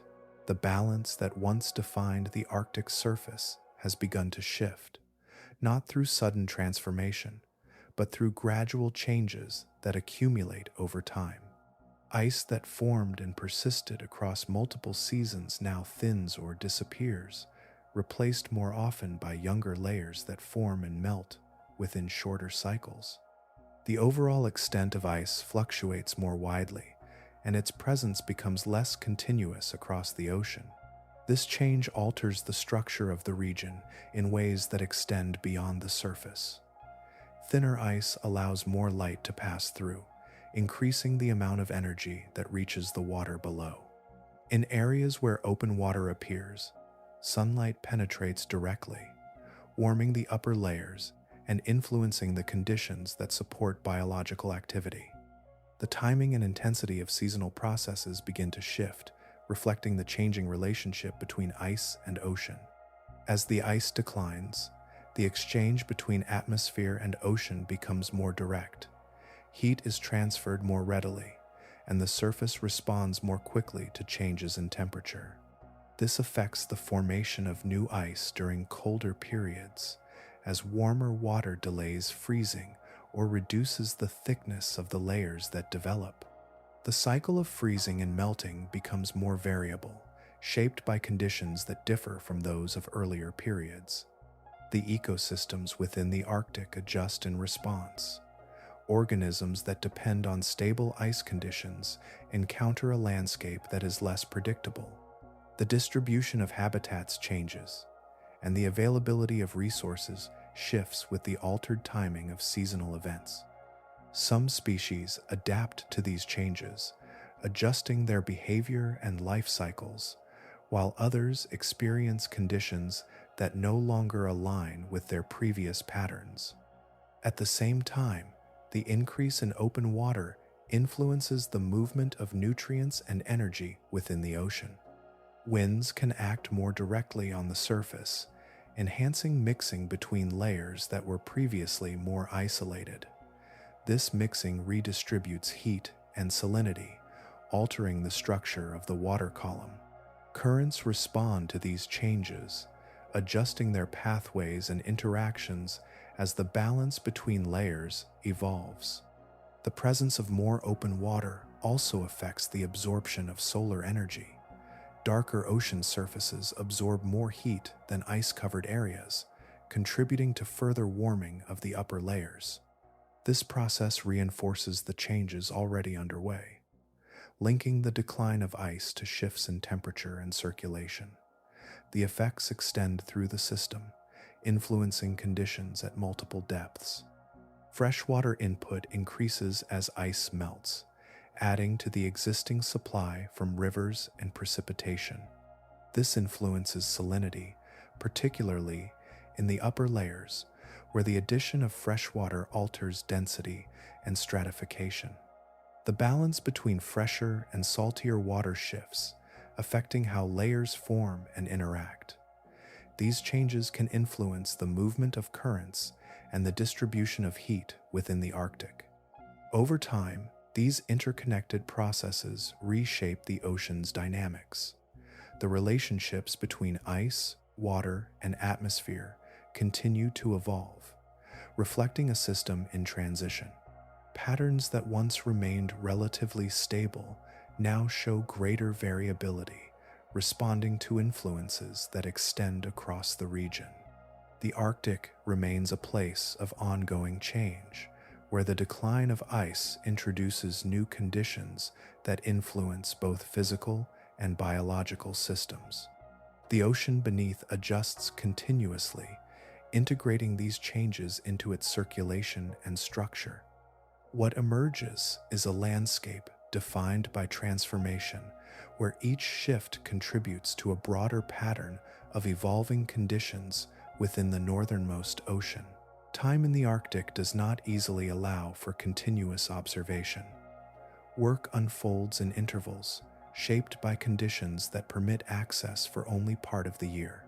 Outside those periods, the environment becomes difficult to enter and even harder to remain within, limiting the duration over which measurements can be sustained. Weather plays a central role in this limitation. Atmospheric conditions shift across the region in ways that affect visibility, stability, and safety. Strong winds move across the surface, altering the state of the ocean and the structure of the ice. Temperature remains consistently low, influencing both human activity and the performance of equipment. These factors combine to create a setting where extended presence requires careful planning and constant adjustment. Even during more favorable periods, the window for research remains narrow. Access routes depend on the state of the ice and the availability of passages through it. Ships must time their arrival to coincide with conditions that allow entry, and aircraft rely on surfaces that can support landing or operations. Delays can reduce the time available for work, compressing schedules into shorter intervals. Within this limited time frame, researchers establish stations, deploy instruments, and gather data with the understanding that conditions will change. The work is organized to make use of the available period, often focusing on tasks that can be completed before access becomes restricted again. Once the window closes, returning to the same location may not be possible until the next cycle. Equipment placed in the Arctic must endure not only the passage of time, but also the forces acting upon the environment. Instruments deployed on or within the ice are subject to movement that can alter their position or affect their operation. Over extended periods, this movement can lead to displacement or loss, as devices are carried away from their original locations or encounter conditions beyond their design limits. The cold itself introduces additional challenges. Materials behave differently at low temperatures, becoming more brittle or less responsive. Electronic systems must be designed to operate reliably under these conditions, maintaining function despite the effects of temperature on components and power sources. Energy storage becomes a key consideration as batteries lose efficiency in the cold, reducing the duration over which instruments can remain active. Communication with deployed equipment can also be limited. Signals must pass through layers of atmosphere, ice, and water, each affecting their strength and reliability. In some cases, data must be stored locally until it can be retrieved, introducing delays between observation and analysis. This separation requires that systems operate autonomously for extended periods, maintaining accuracy without direct oversight. The retrieval of instruments presents its own uncertainties.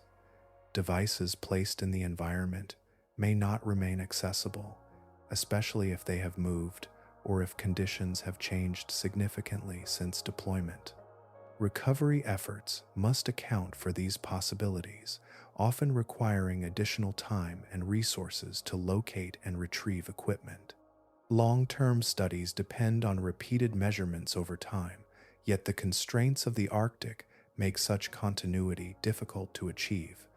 Datasets may contain gaps where conditions prevented observation, requiring interpretation that accounts for missing intervals.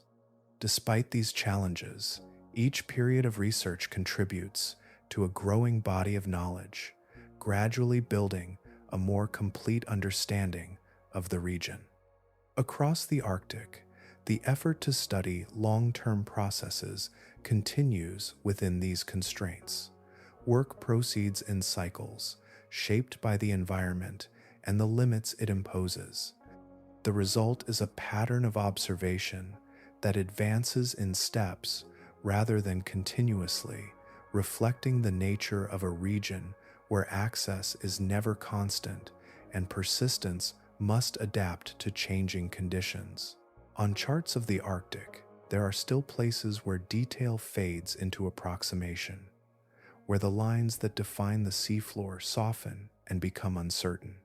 These gaps do not represent empty space, but regions where measurements remain incomplete, awaiting the slow process of observation that can resolve them into clearer form.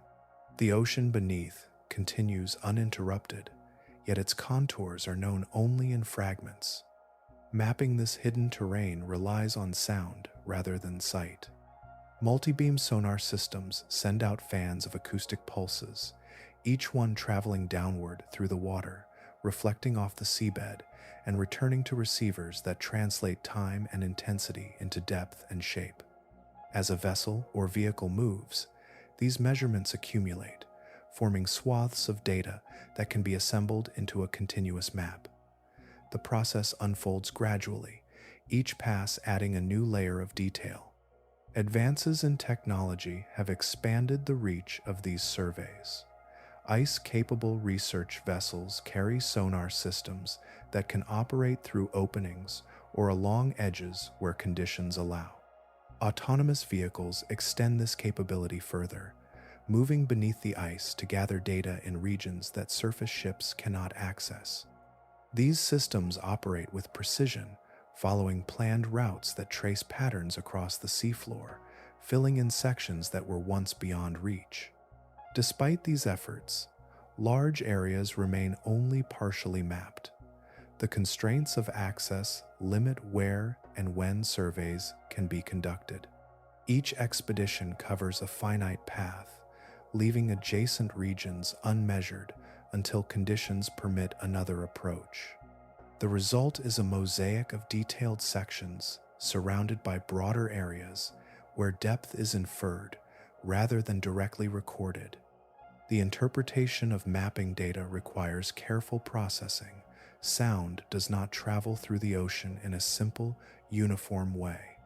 Variations in temperature, salinity, and pressure affect the speed and direction of acoustic signals, influencing how distances are calculated. Corrections must be applied to account for these factors, ensuring that the resulting map reflects the true shape of the seafloor rather than distortions introduced by the medium. As more data is collected, patterns emerge that refine understanding of the Arctic's structure. Ridges, basins, and slopes become more clearly defined, revealing connections between features that were once only suggested. Subtle variations in elevation indicate processes that have shaped the seafloor over long periods, linking individual observations into a coherent landscape. Yet even with these improvements, the Arctic retains areas of uncertainty. Some regions are mapped at lower resolution, where only general depth is known. Others remain entirely unmeasured, their contours waiting to be revealed by future surveys. These unknown areas do not diminish the progress made, but they highlight the scale of the task and the challenges that remain. The process of mapping is continuous, building on previous work while extending into new regions. Each dataset contributes to a growing archive, allowing comparisons over time and across different areas. As coverage increases, the gaps become smaller, and the overall picture gains clarity, though it is never entirely complete. In this ongoing effort, the Arctic seafloor reveals itself piece by piece. The unknown gradually transitions into the known, not through sudden discovery, but through steady accumulation of data. Each measurement adds to a larger understanding, connecting isolated fragments into a more complete representation of the ocean below. Even now, beneath the shifting surface, there are features that have not yet been recorded, contours that remain untraced, and patterns that have not been fully understood. The mapping continues, guided by technology and persistence, extending knowledge into regions that have long remained beyond direct observation. Far from this ocean, beyond the reach of Earth's atmosphere, there are worlds where water is believed to exist beneath layers of ice that never melt. These distant environments remain unseen, yet they share a quiet similarity with the Arctic, where an ocean lies hidden beneath a frozen barrier. The conditions differ in scale and intensity, but the underlying challenge is familiar, reaching water that cannot be observed directly from above. Among these distant places, Europa, a moon orbiting Jupiter, is thought to hold a vast ocean beneath its outer shell of ice. The surface appears solid and continuous, yet measurements suggest that liquid water exists below, separated from space by a thick frozen layer. The depth of this ocean and the thickness of the ice above it remain subjects of ongoing study, inferred through indirect observations rather than direct exploration. The Arctic provides a setting where similar conditions can be approached in a practical way. Here, the presence of ice above an active ocean creates an environment that can be entered and studied, allowing techniques to be developed and tested. The challenges encountered beneath the ice: navigation without direct reference to the surface, limited communication, and the need for autonomous operation reflect those that would arise in exploring distant oceans. Research efforts have focused on designing systems that can operate under these constraints. Autonomous vehicles are equipped with sensors and navigation tools that allow them to move through confined spaces, gathering data without continuous guidance. These systems must function reliably over extended periods, maintaining orientation and recording observations in environments where direct control is limited. NASA and other research organizations have used polar environments as testing grounds for such technologies. Instruments are deployed beneath the ice, where they encounter conditions that approximate those expected in extraterrestrial oceans. The performance of these systems provides insight into how future missions might proceed, highlighting both capabilities and limitations. Communication presents a significant challenge. Signals cannot pass easily through thick ice, requiring alternative methods for data transmission. In the Arctic, acoustic communication and data storage are used to manage this constraint, with information often retrieved after the vehicle returns. Similar approaches are considered for distant missions, where real-time communication may not be possible. The search for life in these hidden oceans is guided by what is observed in Earth's own environments. The existence of ecosystems that do not rely on sunlight suggests that life can persist in conditions where energy is derived from chemical or geological sources. Observations of such systems inform the criteria used to evaluate the potential for life elsewhere, shaping the design of instruments that can detect relevant signals. Sampling techniques developed in the Arctic also contribute to this effort. Methods for collecting water, sediment, and biological material beneath ice are refined through repeated use, ensuring that samples remain uncontaminated and representative of their environment. These techniques are adapted for use in more distant settings, where direct human intervention is not possible. The Arctic serves as a place where ideas can be tested against reality, where theories about hidden oceans are examined through direct observation. Each experiment conducted beneath the ice contributes to a broader understanding of how exploration might extend beyond Earth, translating local experience into approaches that can be applied elsewhere. In this way, the study of a remote region on our own planet becomes part of a larger effort to understand environments that lie far beyond it.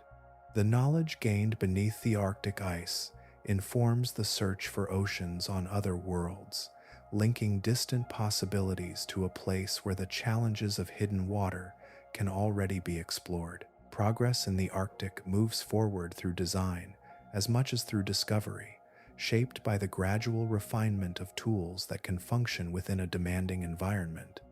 The next phase of exploration is being built through vessels and systems intended to remain longer, travel further, and operate with greater independence than those that came before. New generations of ice-capable research ships are being constructed with strengthened hulls and propulsion systems designed to move through thicker, more compact ice. Their structures are adapted to distribute force in ways that reduce strain, allowing them to maintain forward motion where earlier vessels would have slowed or stopped.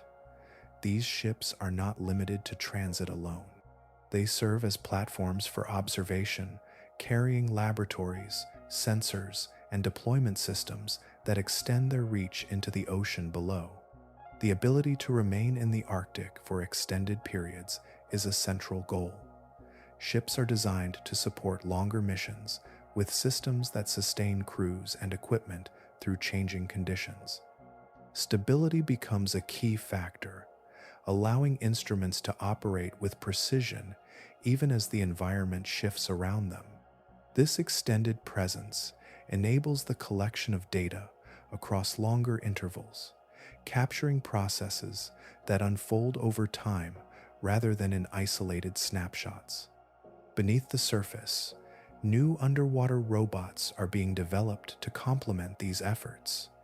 Autonomous systems are becoming more capable, with improved navigation, greater energy efficiency, and enhanced sensing capabilities.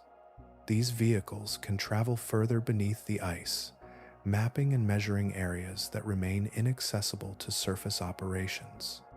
Their ability to operate without continuous guidance allows them to explore regions where communication is limited or intermittent. Remotely operated systems continue to evolve as well, with stronger tethers and more adaptable control mechanisms. These vehicles provide detailed observation in specific locations, guided in real time by operators who interpret incoming data. Together, autonomous and remotely controlled systems form a combined approach, balancing range and precision to extend exploration across different scales. International collaboration plays an increasingly important role in these efforts. The Arctic spans multiple regions, and its study requires coordination across nations and institutions.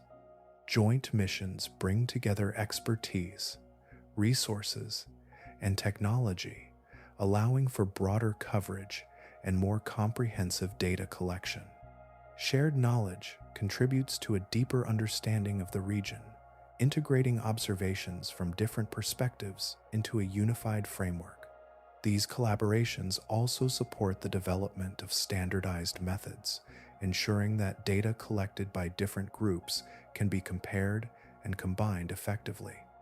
Consistency in measurement and reporting allows for long-term studies that extend beyond individual missions, building a continuous record of change and stability within the Arctic system.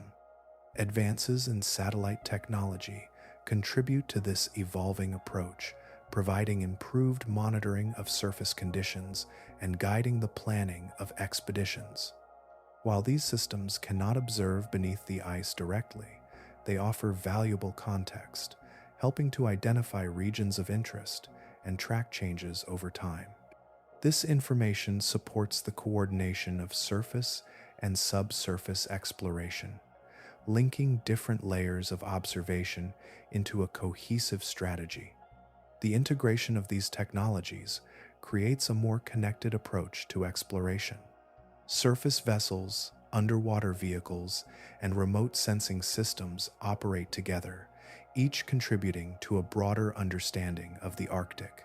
Data flows between them, forming a network that extends across the region and beyond.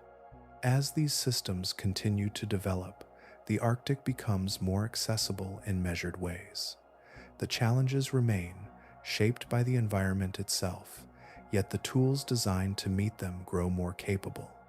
Exploration advances step by step, guided by innovation and cooperation, extending the reach of observation into areas that have long remained beyond direct study. Knowledge in the Arctic expands gradually, yet even as more details come into focus, large portions remain unresolved. The ocean beneath the ice continues to hold areas where observation has not yet reached, leaving gaps that are not defined by absence, but by the limits of access and measurement. Each discovery clarifies part of the system, while also revealing how much remains beyond current understanding. Some of these unknowns lie within the living systems of the region. While many organisms have been identified, the full extent of biological diversity beneath the ice is not yet fully mapped. Microbial communities, in particular, remain only partially described, their variations across different environments still being studied. Subtle differences in temperature, chemistry, and structure may support forms of life that have not yet been observed directly, existing within niches that have yet to be explored in detail. The connections between these organisms are also not completely understood. Food webs extend through multiple layers, linking surface processes to deeper environments, yet the full pathways of energy transfer remain complex. Seasonal changes influence these connections, altering the availability of resources and the behavior of species. Observing these shifts over time requires continuity that is difficult to maintain, leaving aspects of these interactions open to further study. Beyond the biological, the physical structure of the seafloor continues to present areas of uncertainty. While major features have been identified, finer details remain incomplete in many regions. Variations in topography, sediment composition, and geological activity are known in part, yet not fully resolved across the entire Arctic. Each new survey refines the picture, but also highlights areas where direct measurement has not yet been achieved. Processes that occur over long timescales present another layer of uncertainty. Changes in circulation, sediment accumulation, and geological activity unfold gradually, making them difficult to observe within the span of individual studies. Understanding these processes requires combining data from different sources and time periods, building a composite view that continues to evolve as new information becomes available. The interaction between ice, ocean, and atmosphere introduces further complexity. While general patterns are understood, the precise mechanisms that govern their relationships remain subjects of ongoing research. Small variations can lead to broader effects, influencing conditions in ways that are not always immediately predictable. These interactions operate across multiple scales, from local to global, adding to the challenge of describing them fully. Technological limitations also shape what is known. Instruments provide detailed measurements within their range, yet each method has constraints that affect the type and resolution of data collected. Some areas remain difficult to reach, and some processes occur in ways that are not easily captured by current tools. As technology advances, new methods may reveal aspects of the Arctic that are currently beyond observation. The accumulation of data does not eliminate uncertainty, but refines it. Unknowns become more clearly defined, shifting from broad gaps to specific questions that can be approached with targeted study. Each answer contributes to a larger framework, yet also leads to new areas of inquiry, extending the boundaries of understanding further. Within the Arctic, the unknown persists as part of the system itself. It reflects the scale of the environment, the constraints of access, and the complexity of the processes at work. The ocean beneath the ice continues to hold details that have not yet been fully described, forming a landscape where knowledge advances step by step, guided by observation, interpretation, and the recognition that much remains to be explored. Very few human eyes have ever looked directly into the spaces beneath the Arctic ice.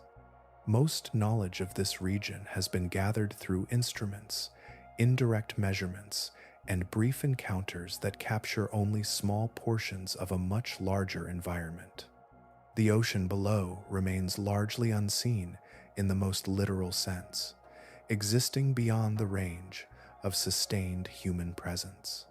Access is limited not by distance alone, but by the conditions that define the region.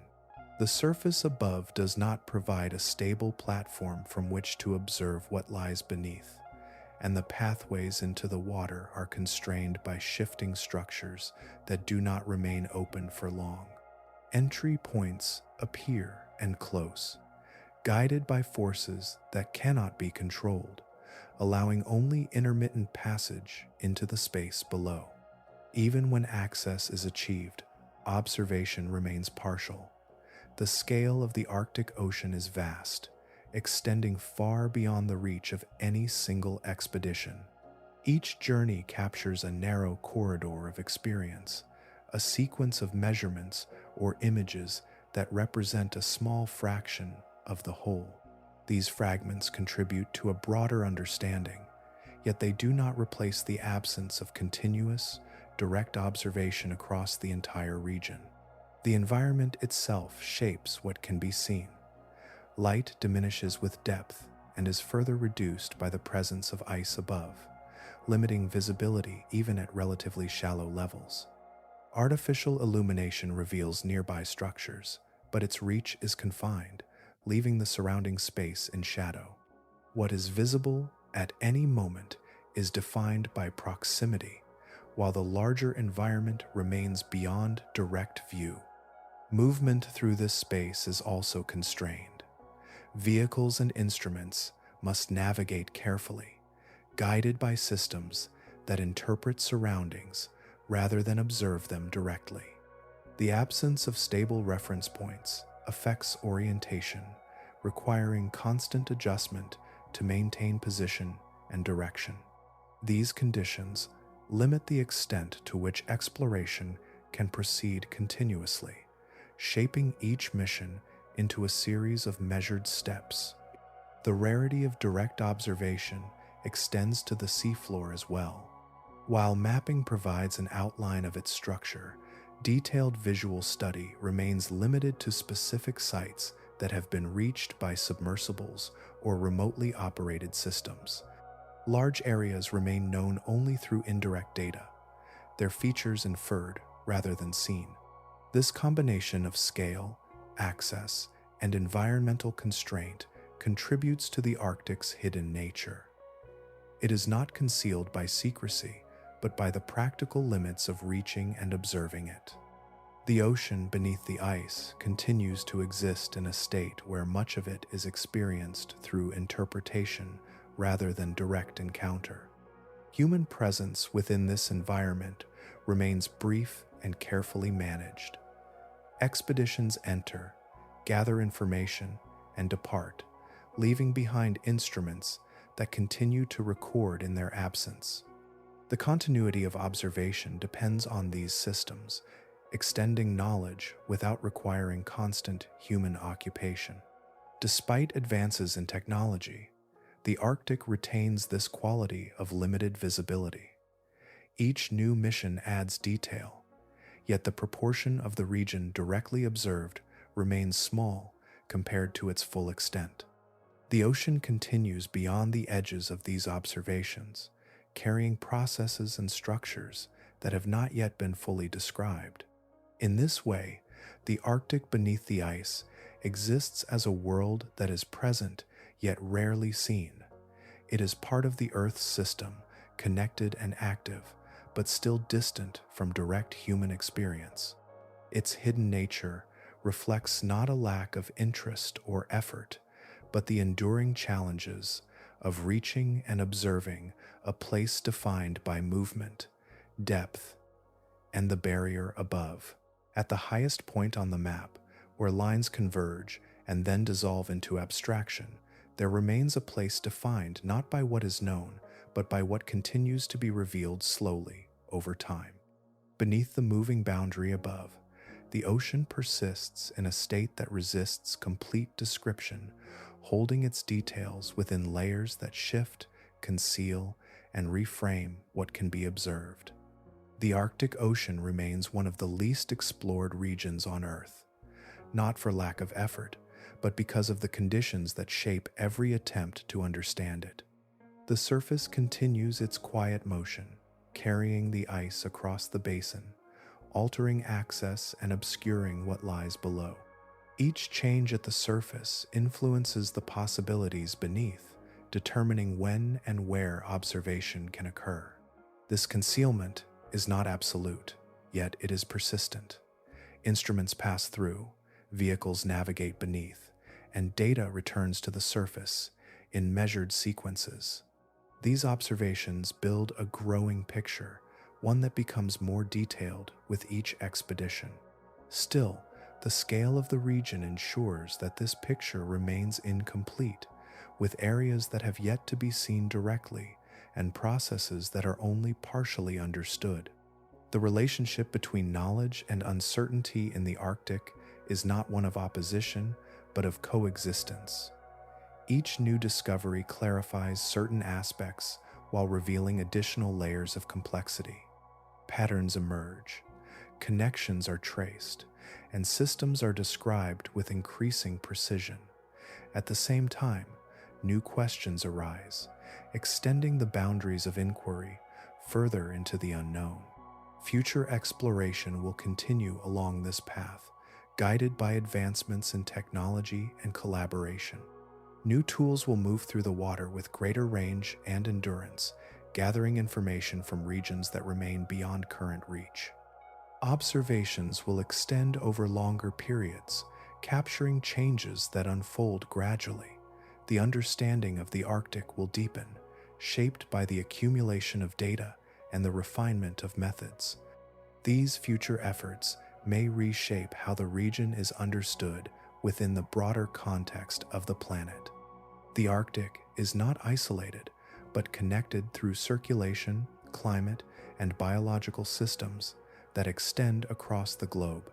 Insights gained beneath the ice contribute to a wider understanding of how these systems interact, influencing perspectives that reach far beyond the polar environment. Yet, even as knowledge advances, the Arctic is likely to retain aspects that remain unseen.